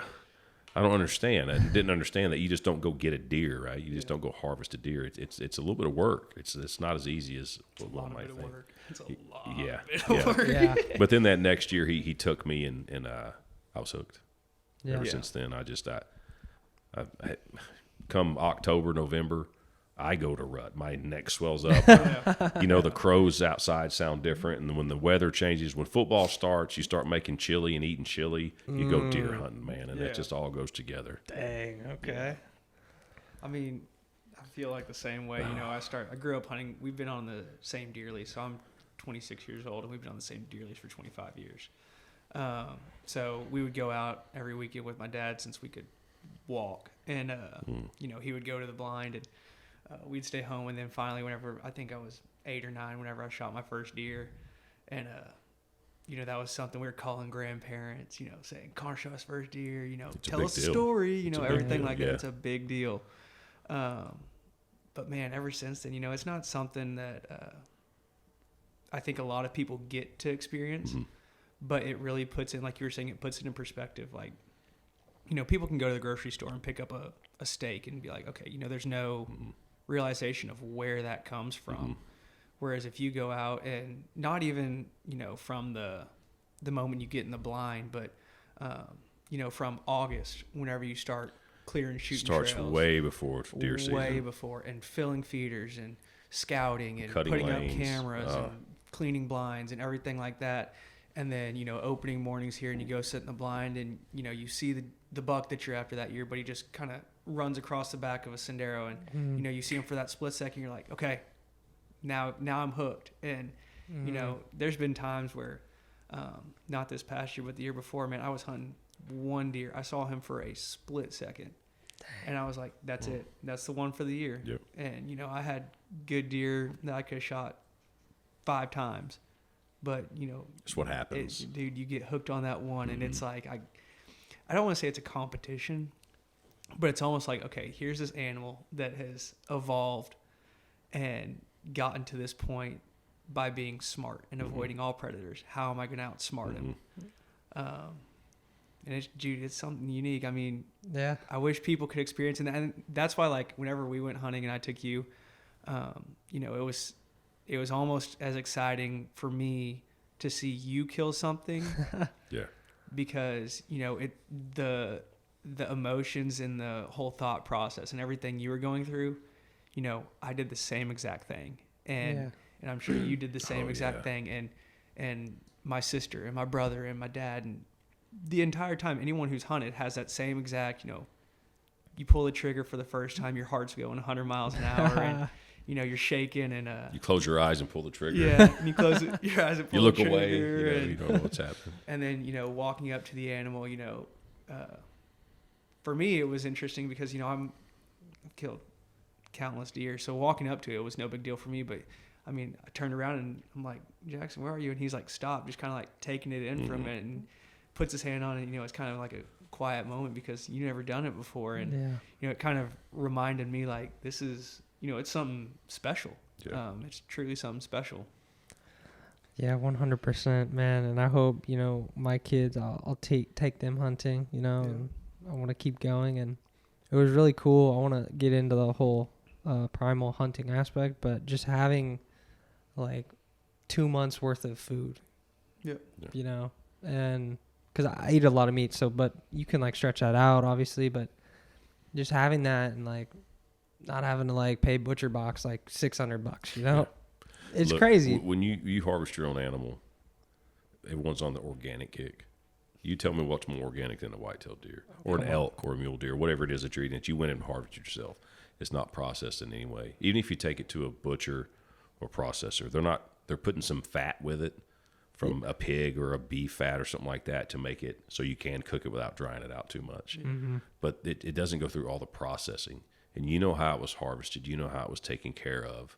And that's what we do. I mean, I'll kill on average 3 to probably 4 a year. Dang. And we'll load the freezer up. And anytime friends come over, we have these great big huge cantina parties that we're very blessed with our friend group. Very blessed, me and my wife. If you're eating meat at my house, if it's not a steak, it's deer meat. Yeah. I mean, whatever it is, tacos, whatever it is, Mm-hmm. it's venison, and there's just nothing better. People say gamey, but I love it. It's I all really about how love you it. cook it. It's all about how you Yeah. cook it. But it's interesting that you said the organic thing, because that made me realize, like, everyone is organic and everyone's animal rights and being humane to animals. Shooting a deer with the rifle is just about as humane as it gets, because that deer has lived its life for 6-7 years doing the same thing every day. Free range. And then free range, it's just going about a normal life. It's eating, it's doing what it does. And then, especially rifle hunting, whenever you shoot that deer, it doesn't even know what's going on. Mm-hmm. Its adrenaline kicks up and then it's dead. Mm. And, like that video I showed you of my sister shooting her buck. I mean, she pulled the trigger and that thing was lights out dead before its head hit the ground. Yeah. It's about as ethical as it gets. That was one of the main things when I first shot, or before I was getting into it. I wanted to have that ethical component to it, where I didn't want to shoot them like in the leg and then, that would be. If you hunt tragic. long enough, that happens, but that's never the intent. Yeah. But it's going to happen, right? There's gonna be a day that whatever happens, your scope's off and you don't even know it, right? So your scope was on when you were at the range before the season and you bumped it or dropped it, you didn't realize it, and you go shoot and you blow his leg off, and now you got to go find this wounded deer with 3 legs. Yeah, that's terrible, but it does happen. That's part of it. It's part of it. And so, do you think, you mentioned like you saw that one buck, but there was other ones that you could have taken out? Like, was that something about like? Well, so our place that we hunt, it's 3,800 acres, but it's high fenced, and we can get into the whole debate of high fence versus low fence, but a 3,800 acre property, they're not gonna need a high fence. If you had 100 acres, that'd be a different story. But we manage it. We're on an MLD, which is a managed land, something, I can't remember what the acronym, but pretty much the state allows us. A lot of regulations, though. A lot of regulations, and we have to abide by those regulations and send in numbers and send in harvest information for the deer. You got to meet quotas. And it's kind of like I don't want to say we're employees, but the state pretty much allows us to manage our section of land and keep the deer healthy. Mm-hmm. We have a biologist coming at the beginning of the year, takes account, says, you have 3,800 acres, this much grassland, woodland, your carrying capacity is, 10 does for the whole place, or whatever it may be, that number varies where you live and how much you feed, and that's a big number. There's all sorts of different things into it, but what we do, and why I said that you let bucks go, is you let them get old, you let them get mature, you let them reproduce. And there are some bucks that we kill as culls, because it's not what you want in your breeding population. From an antler standpoint, from a genetics overall, whatever it may be. If you have a 2 5-year-old deer and one of them's a 8-point, real scrawny looking deer, and one of them a 12-point, big muscular deer, you're obviously going to want the 12-point to keep reproducing. So you're going to kill the 8-point. Now that's another political debate that people wonder if culling's, shooting cull bucks is something that really affects it that much. Yeah. But, it's one of the things that we're really, I want to say, blessed with in Texas, is that we have that option where, the state kind of says, I think Texas, the state realized that nobody cares more for the animals than the hunters themselves. And nobody wants the best for the animals more than the hunters themselves. And so we're going to do a good job of feeding and keeping the population healthy. And, going back to that, there was a anthrax outbreak down in, I think it was Del Rio or somewhere around there. And my cousin has a ranch down in Eagle Pass, and they had to kill some absurd number of deer. And instead of killing them, they came in with helicopters, trapped the deer, tranquilized them, and hauled them up to this anthrax property in order to, it helps my cousin because they were able to get rid of the deer that they would have had to kill anyways, to keep their numbers stable. And B, it helps this other property out, introduce the deer, keep that food chain stable as well. Wow. So, it's unique. Yeah, the average person has no clue about any of this. See, I took that for granted, I think, growing up, because we always hunted and fished. Yeah. We would go hunting, dove hunting, turkey hunting. And then when you went fishing, you just jug lines, trot lines, trolling, bass fishing, catfishing, whatever. And you just assume as a kid that all your friends do the same thing, Yeah. And you're like, hey, I'm going hunting this weekend. I can't go do whatever. I'm going hunting this weekend at 12 years old. And they're like, what? And you're like, I'm going deer hunting. Like, bro, you don't go deer hunting with your dad. Looking at you sideways. What are you, girl? And they're like, I don't know what you're talking about. You take for granted that everyone gets to do what we do. And it's a gift. It is such a gift, man, to be able to go out there and spend time out and what God created with these amazing animals. And then if you really like being outside, I mean, there are animals that we have that there's no seasons. We can go out right now and hunt. There are varmints and things like that. So you can stay out there and manage in different ways. It's a year-round deal. So you just got to have a license. Interesting. Yeah. And I feel like that's kind of one of the things, you say what God gave us. That's one of the things that attracts me about hunting is because, you get out there, you go out at 4 a.m., 4:30 in the morning. You slide in. The whole point of hunting is the deer don't know you're there. The animals don't know you're there. So you slide into this little window of this earth and just experience what is here for us. Wow. And I mean, most of the time, now, deer probably know you're there, but most of the time you just get a little glimpse into what this earth has to offer and see what life is like if you were there or you weren't there. It's happened in that same way. It's amazing.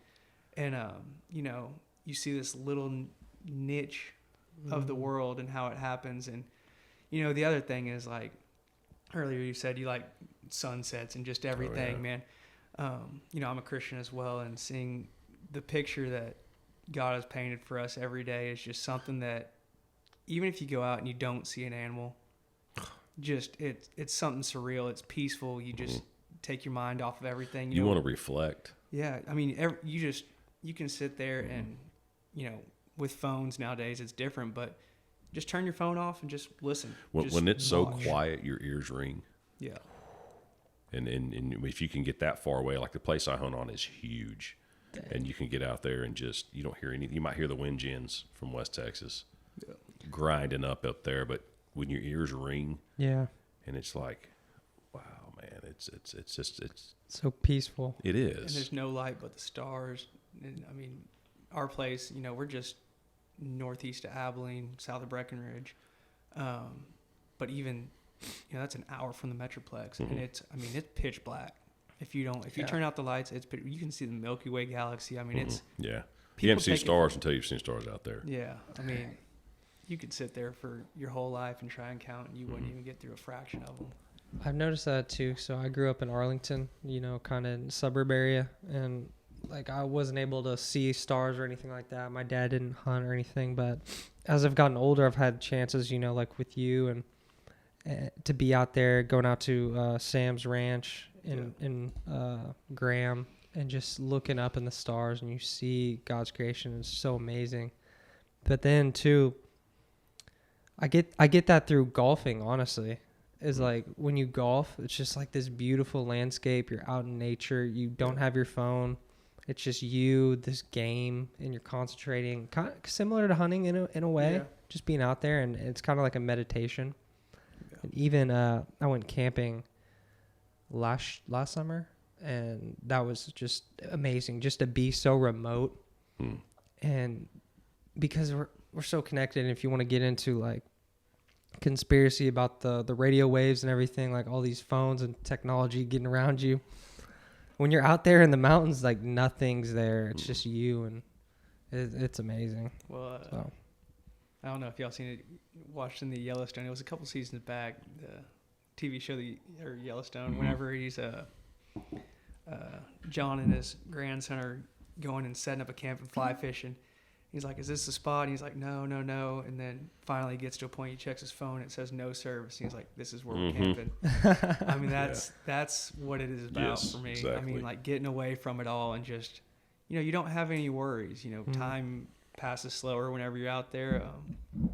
That's right. You just get. Well, and you see things that you can't explain to normal people. Yeah. It doesn't mean it's just like a group of turkeys, a lone coyote. I mean, it's just these things. Birds land on the edge of your window in your deer stand, and Yeah. I'm just you just see stuff, the ways animals react when no one's around. They know you're there. Have you ever watched, I got to watch last year, I watched 3 big male coyotes form up and hunt a doe and her fawn. Whoa. And I got to watch this unfold. I stopped hunting at this point, right? And they come out, but you get to see them, how intelligent these animals are, and nature as it's intended to be. Yeah. These dogs team up, like they get together, and they all go a different way with a purpose. And it was to go do what they were going to go survive. Yeah. And then you see the deer notice them immediately, and it's to watch that play out. It was one of the coolest things ever. Yeah. That's amazing. Like, there's so many parallels between like nature and everything, because we are human beings. We are animals in a way. We have the animal side to us, and there's instinct in there, and we definitely get away from that. I mean, people like y'all are able to go hunt and connect with that primal side of things, and that's something I want to do every year. But do you want to get into the after show? Whatever you want to do, man. Whatever you do. All right. I'm here all night. That That bottle's still pretty full, so Yeah. Y'all I need got nowhere to be. y'all need to pee or anything? Y'all good? I'm good. I'm all good. Can one of y'all hand me one of those waters? Yeah. Oh, that's what I want to talk about. Oh. I'll start the after show right now. Okay. Oh, wait, we didn't talk about your favorite meat to cook or anything like that. Oh yeah, let's do that real quick. We could throw that back on the original stuff. Yeah. Okay. So, Kurt, do you have a favorite type of meat to cook when you're getting down to it? Man, I don't know if I have a favorite meat. Mm-hmm. Most everything I cook's with venison, but cooking, I don't want to say I'm a cook, but loving to cook, I can cook. Like, it's not, That's what my dad said. I'm not just talking about grilling. I can make you a chicken cacciatore. I can make you a chicken limoncello. I can lasagna. I'll make the best chili any of you had, even though I know you're saying, my dad makes the best vinegar. He does not. Your family does not make chili better than mine. I'm just going to tell you right now. I need to try it. Oh, it's Yeah, you're gonna have to bring some. yeah, we'll bring it. We'll bring it up. But I don't know if I have a favorite meat. I do like cooking a good steak. As it's intended. This is Oh, here we go. as it's intended to be cooked. Not overcooked. Salt and pepper, nothing else. Okay. 4 minutes, 3 minutes, it's done. Yep. It's done. Let it set for 4 or 5 minutes. Lock those juices in and eat it. Don't even talk. Eat it right off the cutting board. Don't put it on a plate. Just pick it up Yeah. and eat it. I'm taking notes because I eat steak every day. Cook it over a wood fire. Yeah. I mean, I don't know, man. There's things I'll go through those stages to where It's religious. it's one of the only things that slows my brain down. Yeah. From the busy day, I can go to the gym and not think about anything but the gym, but that's been limited for me over the last, year because of what we talked about earlier. But cooking, man, you come to my house Friday or Saturday night and I've got the music on and there's no telling, I tell Allison, I'm having a test kitchen tonight. She's like, what are you cooking? I said, pancakes. She's like, because I make a pretty good pancake, but I'm looking for that pancake that sets me apart, right? And this is the rabbit hole I go down. So I made it like a lemon ricotta pancake, which was so good. Wow. It was totally from scratch. And then I made a brown sugar and bourbon pancake, banana, brown sugar and bourbon pancake. And I was like, oh. That sounds delicious. It was so, and then I start thinking, man, put some venison on the inside of that and roll that thing up. Oh my gosh. So meat, I don't know. I mean, a brisket's fun to cook, because not everyone can do it. They think they can. Yeah. But yeah, you can ask 10 guys. That's what I love about cooking, especially in the redneck world, if you will, if you're cooking a brisket, right? Mm-hmm. You can ask 10 different hillbillies how to cook a brisket, and you'll get 10 different ways to do it. Yeah. Okay. It's just that, how do you do it? This is how I do it. Oh, no, you got to put this on it. You got to do it this way.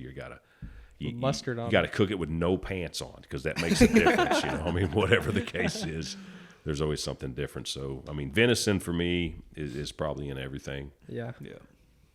Venison too is an aphrodisiac. Man, People say that. He actually told me that. Air works for me just fine. Air does it for me. I don't know. I've never heard that one. Well, you've been eating it your whole life, so you don't know what. I don't know. Yeah, so I haven't. When I So started, I got to keep eating it now that I'm an old man. You do got to eat double now. Got to eat double. No, but you told me that, or someone told me that. I looked it up, and it's true. And I definitely noticed like there's something different, and it might be just because how fresh the meat is. You got it exactly from, the source. But everybody says that venison that you've killed and processed tastes better, and it might just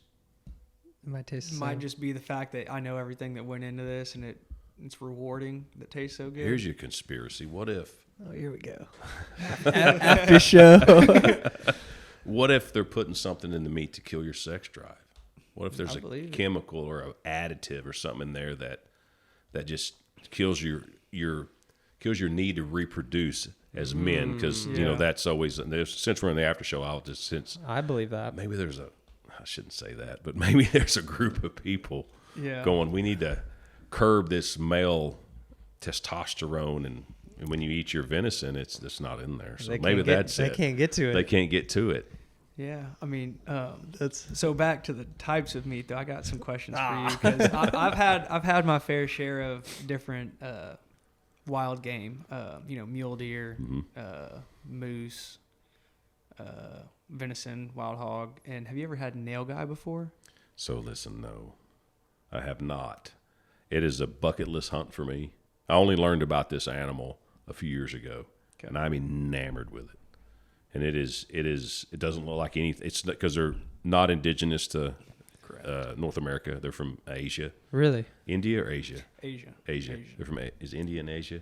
Well, I think they're just native to that, because I watched a video of a guy killing one in I want to say it was like Saudi Arabia or something, like out in the desert. Yeah, I mean, and they like the coastal climates. We have them in Texas. Yep. Mm-hmm. They were brought in years ago down on King Ranch, and we have them closer to the. But no, I haven't. But I've heard it is outstanding. So I have a buddy that went on a Nilgai hunt a couple of months ago, and the meat. They're huge, right? They're like tanks of an animal. They're bizarre. They're fast, right? Yeah, I've killed 2 of them, and I just killed one February 4th. And I'm getting actually all the meat tomorrow. My mom's bringing we should have did this podcast tomorrow. Yeah, we could. We were trying to. We could have had some fun with that. That would have been divine. But, everyone says that it's the best tasting meat, and they're right. There's just something about it, and it's the taste. There's no fat to it whatsoever. It's lean. It's pure. So the other interesting Saturday night, I had 2 of my cousins over, and we cooked a Nilgai tenderloin, not the backstrap, but like the hanging tenders, and then I cooked a venison hanging tender, and like even the difference in the meat, just raw, you could see it was darker red, but it's not as gamey. Yeah. Granted, the size is just ridiculous, because we're talking about a 500, 600 pound animal. Yes. I mean, like, you pull a backstrap off these things, and it's 2.5, 3 feet long. That's crazy. Sign me up. But yeah, I mean, I'm getting mine back tomorrow, and the guy called me and he said, you've got about 300 pounds of red meat coming your way. Yeah, And I was you like, bring See, it on. my buddy, he got invited down to go to the King Ranch and kill a whitetail, coal buck, and a Nilgai. Yeah. And he killed the Nilgai, and they do everything down there. They do everything right at the King Ranch, right? It's King Ranch. Look it up.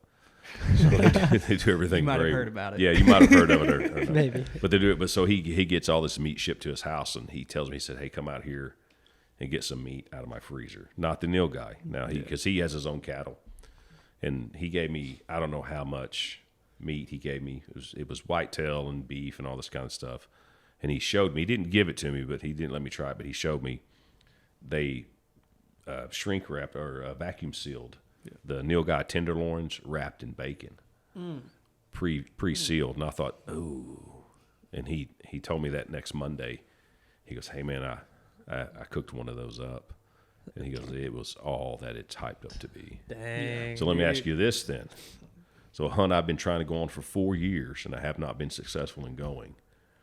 But I've heard it's some of the best meat you're going to eat is the good old Sandhill crane. The ribeye in the sky. I've killed a couple of them. The ribeye in the sky. Ribeye in the sky, baby. Yeah, the name comes from, I guess, all waterfowl, you got to cook it rare. You do, yeah. And I've had it a couple times, and you've definitely got to cook it rare. Have you ever heard? You've heard of sous vide? Yeah. So that's how we did it. We sous vide it and then quickly seared it. Yeah. And it was good. It was really good. Nice. But you got to cook it right. But I mean, you get It's a bird. I mean, it's a bird. Yeah, Yeah, it's a what bird, the heck? and I it would comes never off, expect- and it's a And all you're getting is the breast because there ain't no legs going on or no. yeah. I mean, you could eat the beak maybe, fry it up or something. But it's bloodier, but it's also not as dense as a duck or goose breast. Tissue wise. So it's not as we would think. Like duck is a dark meat. It's real rich, real fatty, real oily. That's why a lot of people don't like it. So it's not like that. It's more of a red meat. Correct. It's That's bloody. what blows me it's away. Weird. I'd eat phenomenal, one right man. now. It's I would phenomenal. too. Put it and on if the you grill. cook it right, man. Now they're hard to hunt unless you go up to Lubbock and do go sit in the peanut fields and do that. I've and got that's a- just about the only way. I've got a buddy that we know. Me and your dad know. His family's got land northwest of Abilene, and for 4 years they come in and roost, and we've been trying to get out there. And this year, it was going to happen. Yeah. And I had something. I had already. That's what it was. So I had some friends. So I hunt. We're not allowed to talk about where we hunt. Yeah. So I hunt somewhere in West Texas, and it's just south of 20,000 acres. So it's a huge place. So I was taking a buddy and his team on one of those 48-hour varmint hunts. Okay. So I'd already committed to doing that.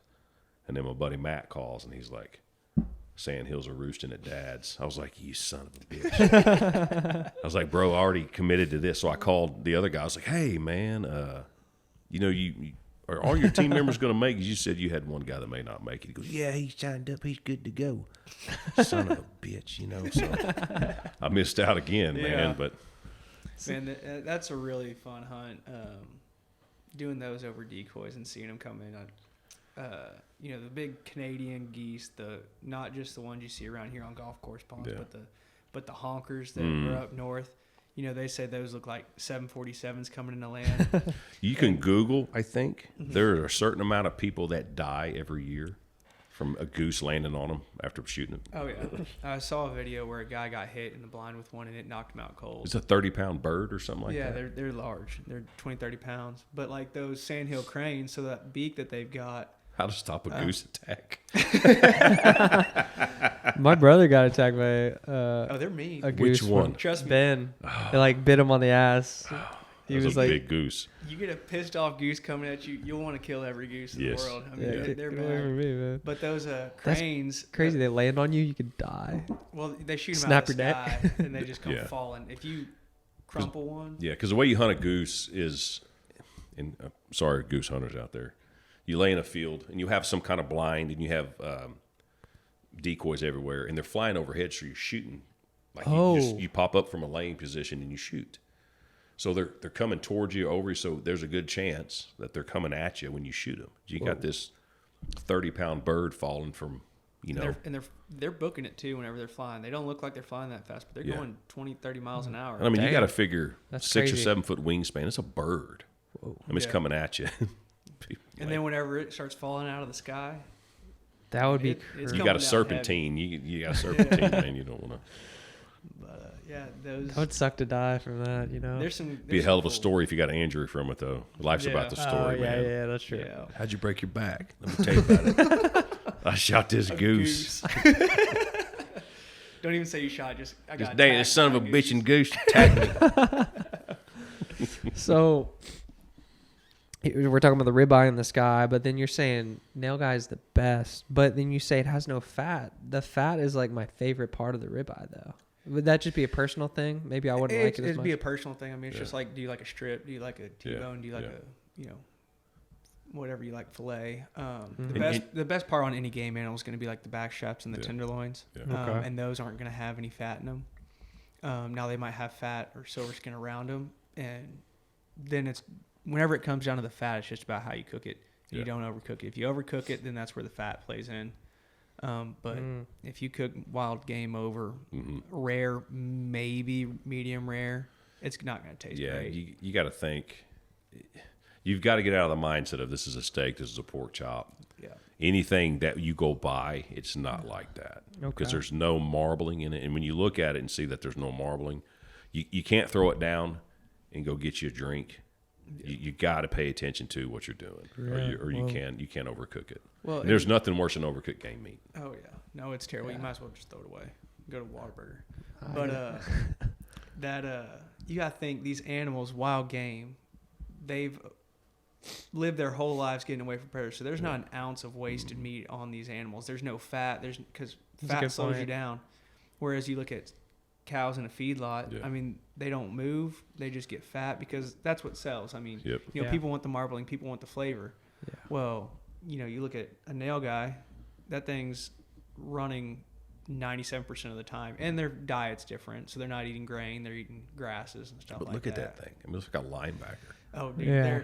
and the one I just shot recently he was a big bull, but like to move him, you got to get a tractor in there with forks on It's it. amazing. I mean, They're a big animal. yeah. Holy crap. No, That's crazy. it's a bucket list for me, man. I was watching a Meat Eater show on Netflix, and he did I don't know what season 9 or 10. He had a 2-part series in Texas, South Texas. She really did a good job, and those guys are Yankee as hell, but they really did a good job. Okay. And he was hunting down South Texas on the Yturria Ranch and shot him a Nilgai, and he was just like. What I loved about that show is the guy he had with him was Jesse Griffiths, who is a wild game chef down in Austin. And I want to go to his restaurant really, really bad. Have you ever been? I have not. Dude, I want to go. I almost bought his hog book. I or, got the in. Wild I Pig. got in on the hog book. I donated to get it going. Oh, you did? Yeah, so I got the hog book, and it shows butchering. It shows step by step. It's got recipes. Wow. It's really phenomenal. His restaurant is Daidu down there. I'm probably saying that wrong, but he serves wild boar Nilgai predominantly in his restaurant. But anyway, I need to go. the show they kill I'll this make a Nilgai, reservation. and they butcher it, and he makes like a ceviche with the heart. Yeah. I mean, it was just great. That's it was crazy. It was so cool. And they had it on corn chips because Yeah. it's Texas, So Yeah. anyway, but they got me hooked. Yeah. And then look at it. I mean, I know. that thing was like even It's such a stomp. unique, talking to someone, because, I was telling, my father-in-law and all his friends about this stuff, and, some of them don't know what it is. And, like, try and describe that animal in an animal that people in Texas know. Yeah, I mean, Like, is it a horse? it's a Is Brahma bull, horse, it a cow, deer? goat, deer thing. Yeah. I mean, it's That tastes good. truly unique It to is. South Texas. And the interesting thing down there is that now they've started selling, hunts and stuff. So there's some monetary value to them. But whenever they got off the King Ranch, the farmers wanted them gone. Yeah. I mean, it was almost like hog, because that animal Wow. right there will run through a fence like nothing. I mean, they'll just hit it going 30 miles an hour and then tear up the fence. And so they almost wanted people to come in and kill them. And they're so big after they get a certain age, from what I've read and heard, there's no natural predator. A coyote's not taking him down.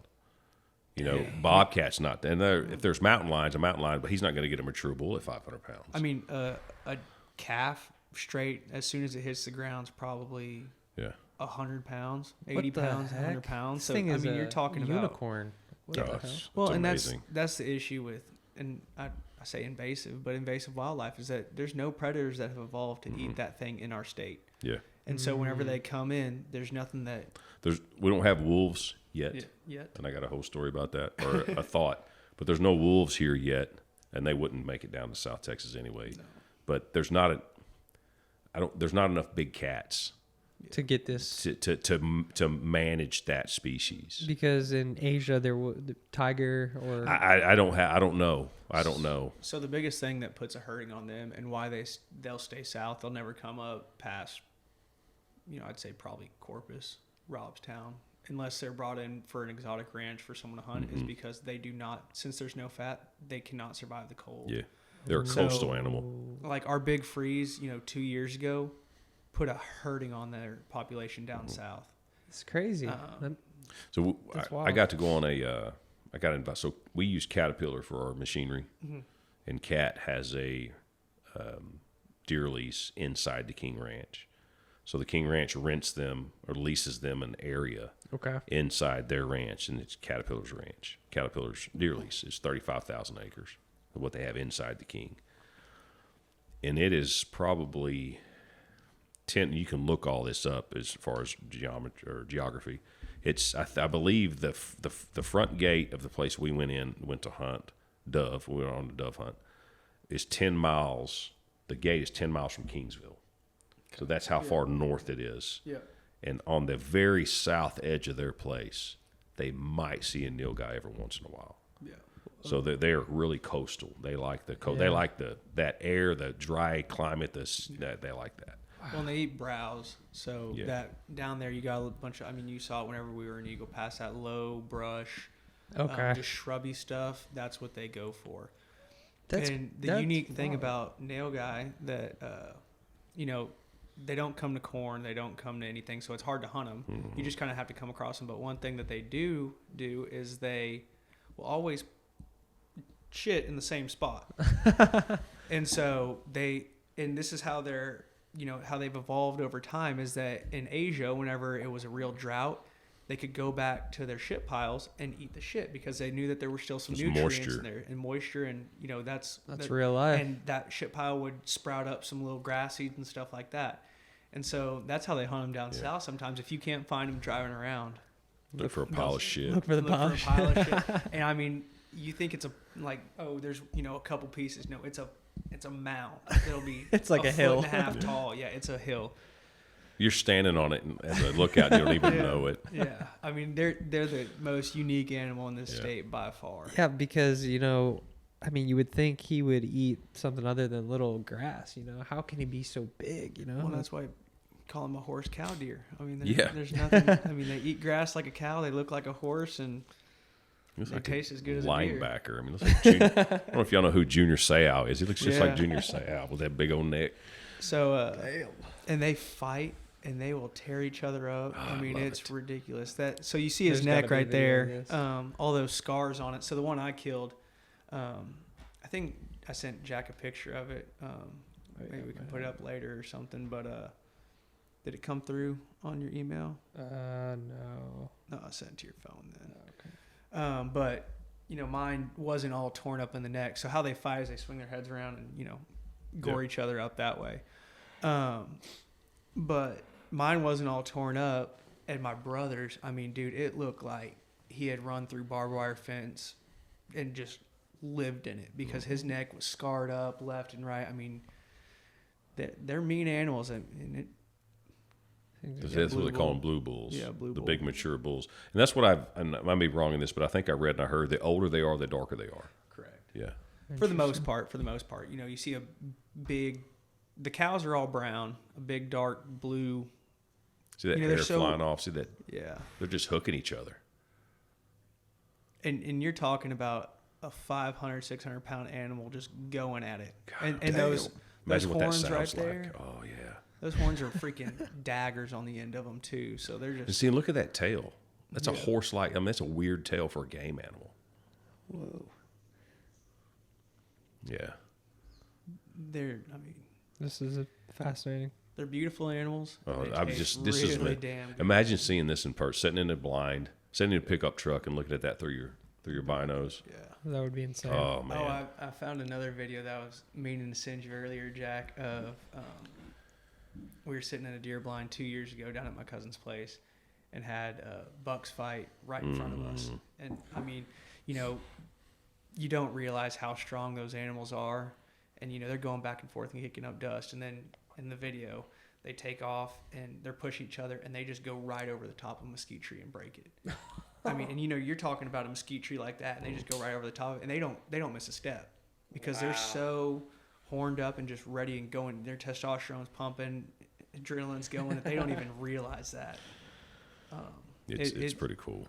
Mother Nature, she's unique. I mean, it's It's a violent raw. place. It's unfiltered, man, and that's what's beautiful about it. And that's why it cracks me up when people are like, hunters are the bad people. It's like these people. I mean, these animals are out. We pull kill more each into other. our craft, if you will, with money, the money we waste on doing this, but it all goes back into Right. conservation. And conservation, if you hunt and you don't have some sort of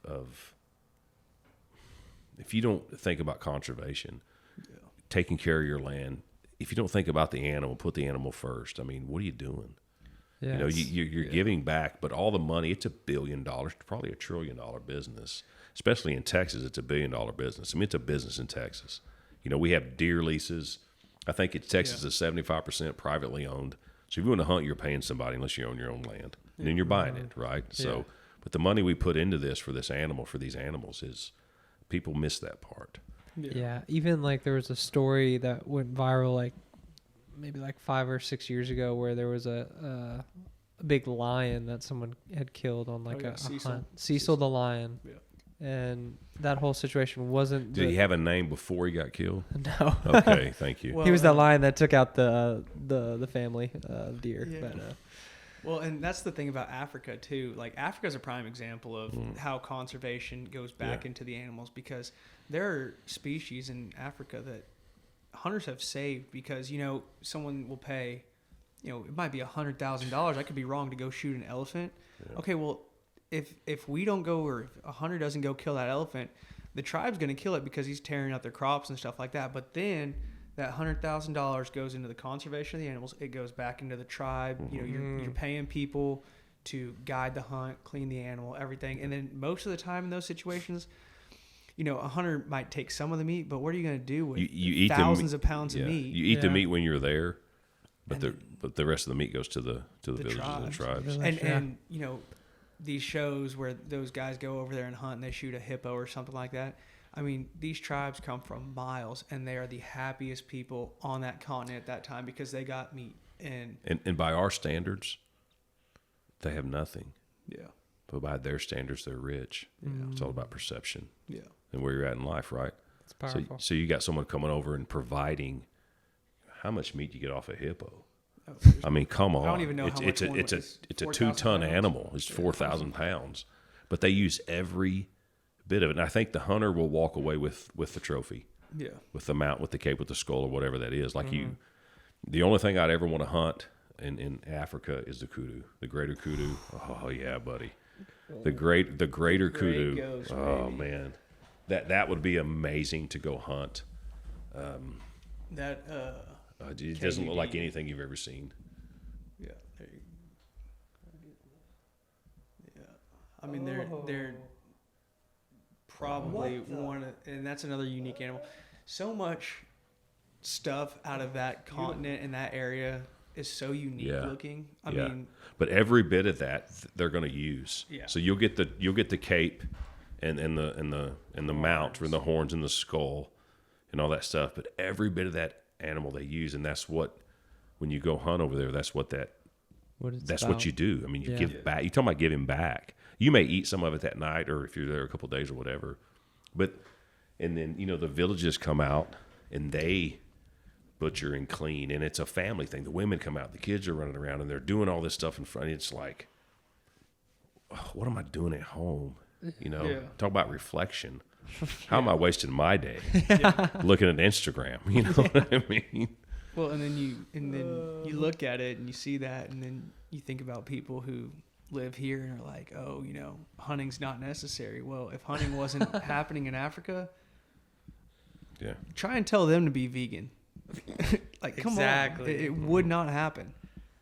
I mean, it's truly unique how, and Africa's a prime example of it too. But See, I got a buddy that's the same guy. He I hate this guy right now. He went to the King Ranch and got a cull buck whitetail, which is by most standards still a pretty good trophy. Yeah.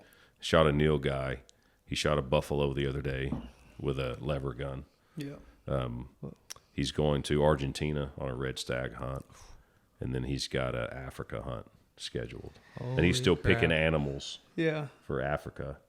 Well, and that's the thing, you know, getting into Africa hunting, once you get there, the animals are the cheap part. It's the airfare and the taxidermy that's expensive. Okay. But, you know, it's the same thing as here with our MLD permits. They've got to manage them. Yeah. And so it's a way to generate revenue for them. It's a way to pay people there, you know, that wouldn't have jobs otherwise. Because you're talking about some pretty remote places. It's not like they can just go work at a Walmart. Yeah. Yeah. They've got to do something. And so these hunters come in and, you know, you talk about, okay, there's a hunting lodge in Africa. Well, think about if you went to a hotel here, how many people go into that on a daily basis, and then probably double that for the hunting guides and the trackers and How many jobs you've provided. the jobs you've provided. And I mean, the money that pours into that place because of hunting, if you were to take it away, I mean, the whole place would collapse. Well, and part of the conservation too for all that, you know, in Africa, like with the rhino, the white rhino, is almost endangered, if not on the brink of extinction. Not endangered, on the brink of extinction. The white rhino. A lot of that money goes into conservation and protecting that animal, because the reason that animal right there is almost extinct is because of the horns. Yeah. So in Asia, they think there's a medicinal effect from those horns. Really? There's not. But that cultural belief and that medicine over there, which I'm not ever going to tell anyone that's not the case, but those things are poached at an alarming rate to extinction almost. Just for their horn. To harvest that horn to sell on that black market.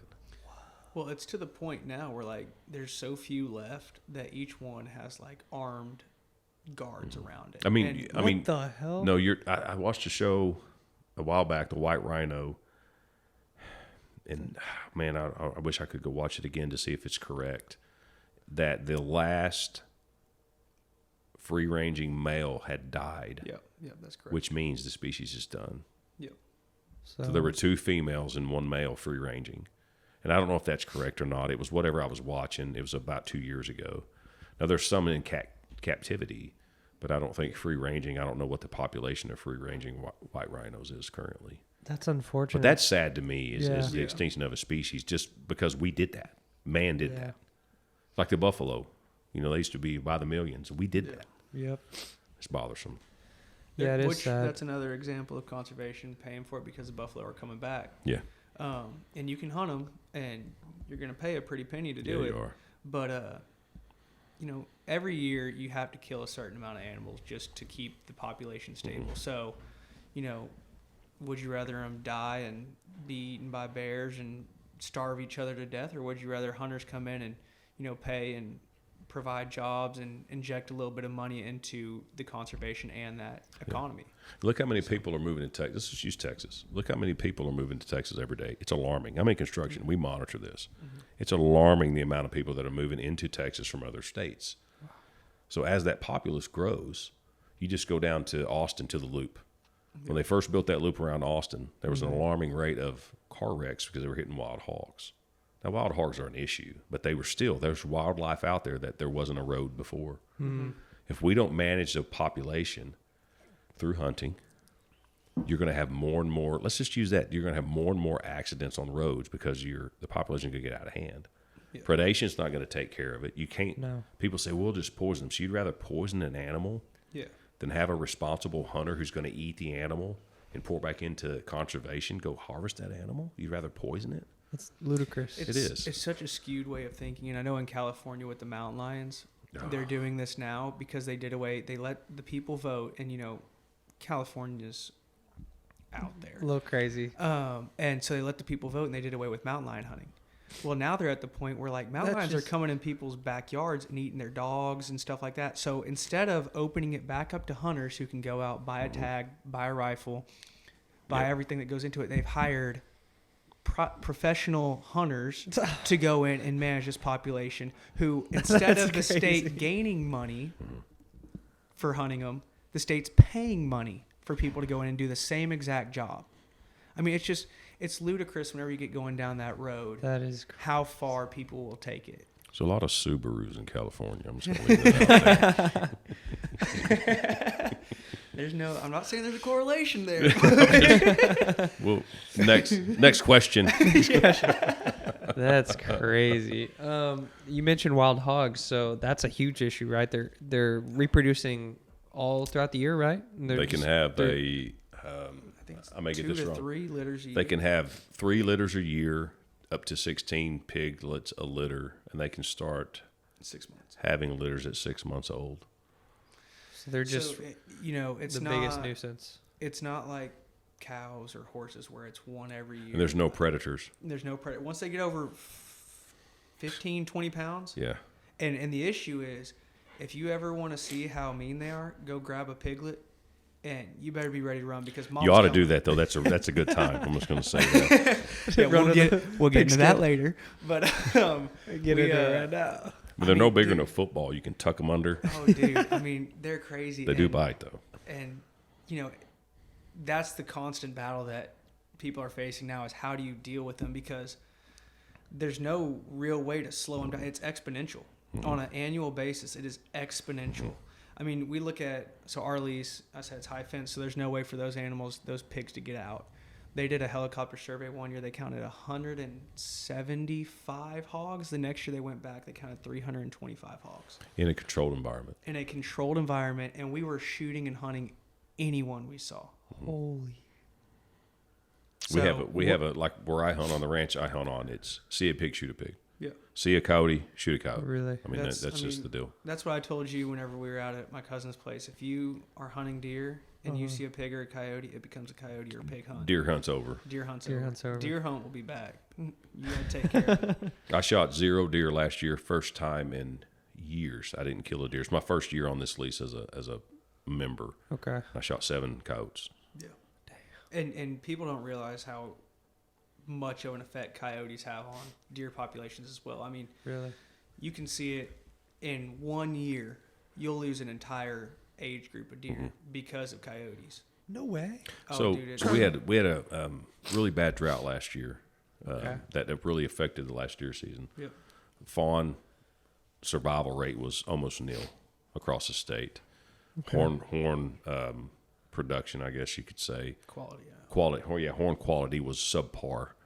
And you look at the, I think it's the Texas Whitetail Buck Registry recommended. Yeah. Just don't shoot anything this year. If you have what you think's a trophy, don't shoot it. Don't shoot it. Don't do this. But from the drought, not having water, not having browse, does abandon their fawns to survival. Well, then with predation, with coyotes, I mean, they just almost eradicate. They didn't eradicate, but they just wiped out a fawn population last year. We didn't see one single spotted fawn last year on our place. Yeah. I'd probably say about the same for us. That's a huge impact. That's a Yeah, huge and- impact. and- Spotted fawn being like a Just young. just The in first one- year. Less than a year deer. Okay. Yeah. You see it now, you feel it in 3 to 4 years. Yeah. Whenever you're talking about prime breeding age animals and you're missing an entire age group. So we It's- didn't it's shoot. really good. We didn't shoot mature does, and we hardly shot anything this year. There was a couple of trophy shot. You talking about the one deer chase, and there was one deer I had on our radar. It was the Yeah. biggest deer on our lease. Our neighbor got it. Really? Oh, dude, talk about driving you up a wall. And he probably had like 100 acres and just a feeder on the He fence just- he- line. And He's peeing in his backyard. He's Off like, the back porch in "Ma, his look at underwear." there. It's a 160 class whitetail." yeah. So what's the solution to the coyote problem and the pig Shooting. problem? Shooting them, Hunting. hunting. Is it just gonna have to take like The coyotes, you'll get to a point like with dogs. Yeah, you never control any population, right? But you can have a impact. In my opinion, with coyotes, depending on how many people you have, how many people shoot. But with hogs, There's nothing. You can't. If we've got 20 members and 20 members shot a hog every time they went out for the season, let's say on average they make it out 5 times in the season. That's a lot too. That's a lot. You're not making a dent. But hogs will move. Hogs will be real thick, and they'll move off to his place because he's next door. And then he starts shooting them, and they think, well, this sucks. And then they come back to my place, and then we shoot them. But they're just having babies like that, man. That's really crazy to hear. And, I went to Arkansas. It's the Razorback. And it's the hogs, It's the hogs. Well, I didn't realize how much of a nuisance savage. you guys are. I could be wrong, but you might want to pull this up. Look at the damage that they do annually to the Texas agriculture industry. I mean, it's in the billions. I mean, it starts with B, billions of dollars of damage. In Texas alone, it's like, I mean, they will walk. You're going to Google that. You're going to go phone call, sir. Someone's going to call you. Yeah. I It mean, says right here, 50. Oh, this is 2006 publication. It says $52 million. See, and you know what I see when I see that hog at the top of that page? backstraps. A taco. Right here. Yeah. And They can do some damage. You would be surprised. I'd be real curious to see what the population in 2006 was versus today, because I guarantee you it's probably it's probably tenfold of what it was I would then. say so, yeah. That's the other thing. So that guy I told you about that won all these hunts. He went to a Ducks Unlimited banquet and been on a bunch of stuff because he was drunk and won every bit of it. He also won a helicopter hog hunt in South Texas. See, that's the only way we're gonna handle them. Yeah. I mean, you gotta. I want to help with the problem.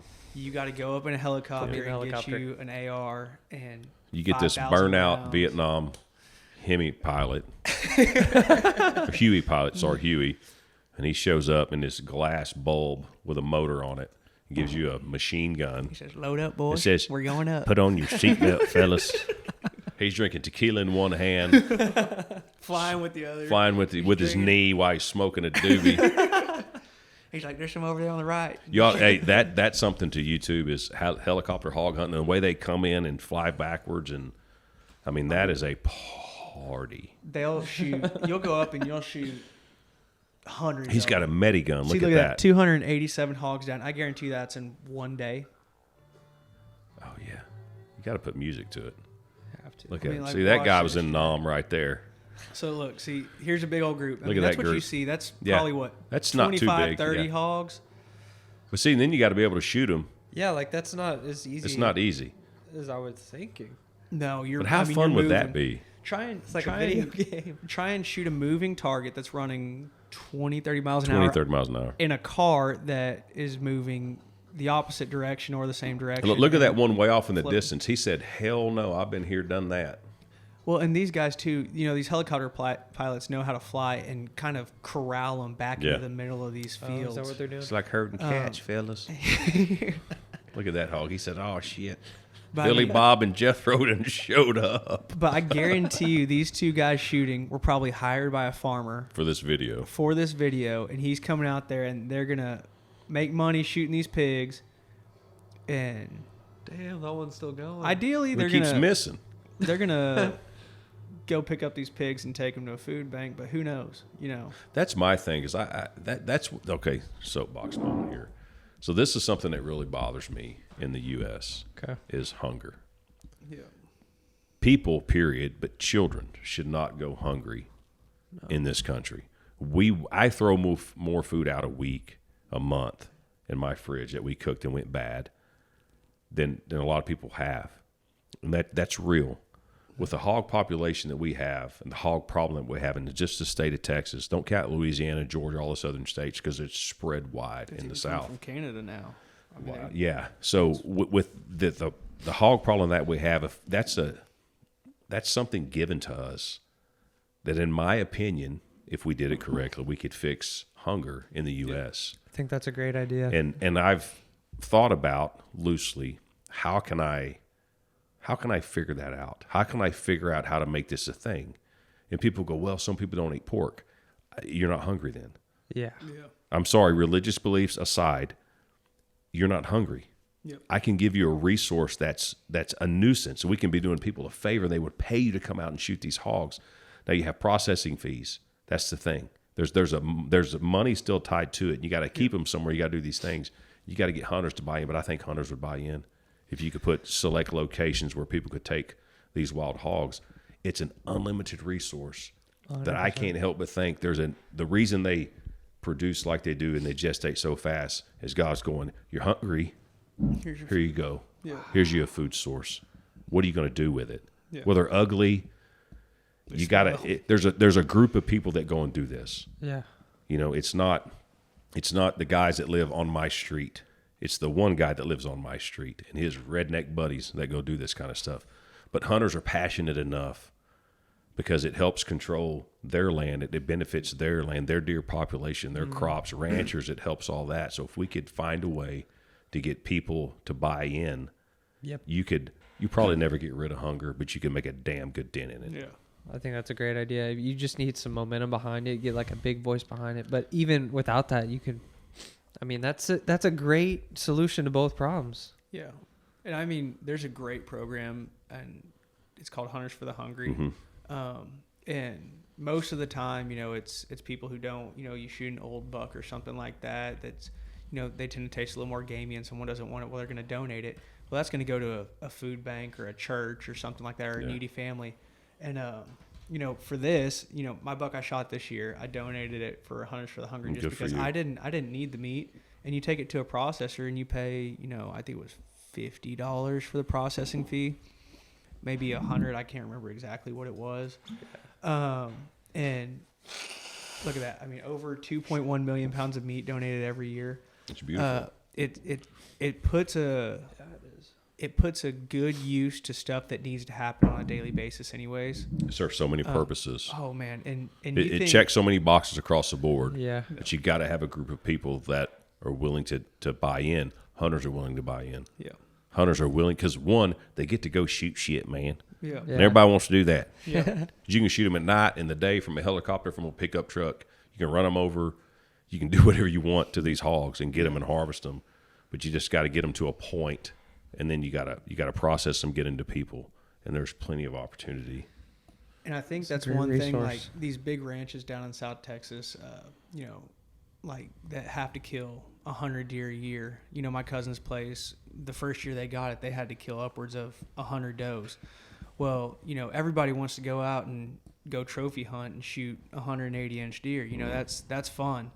But the work of it is whenever it comes doe killing weekend. Managing the herd. And you got to go out and kill 80 does, 100 does, and shoot Holy and crap. skin Yep. and quarter and find someone who wants. I mean, it's to the point where some ranches down there, you'll go sit in a blind with a box of bullets and a gun, and they'll come drive around and pick you up with drive a trailer around on a truck. You just throw your deer back up there, get back in the blind and wait. And I mean, That's it's insane. It's herd management. But the good news is probably 100% of those deer are going to families that need it. Mm-hmm. That's You know, amazing. You we shouldn't be hungry in the U.S. I'm Yeah. sorry. You shouldn't be. We have There's so many so people many- that are obese, and it's just You crazy. shouldn't be. Well, and we But export so many of our crops, and a lot of meat goes overseas, and it's like we could use that here. I mean, you could talk about that with everything, like how much money we're spending on X, Y, Z overseas. When Yeah. we need to help out a country here. We got But- $1,000 phones, man. Yeah. $200 bottles of whiskey. There's no reason people should be hungry, Right. especially children. Yeah, man. I'm glad you told me about this. I'm going to look into it. And It's a great program. It's a Yeah. great program. hopefully one day, and I'll be able to support someone through this program. And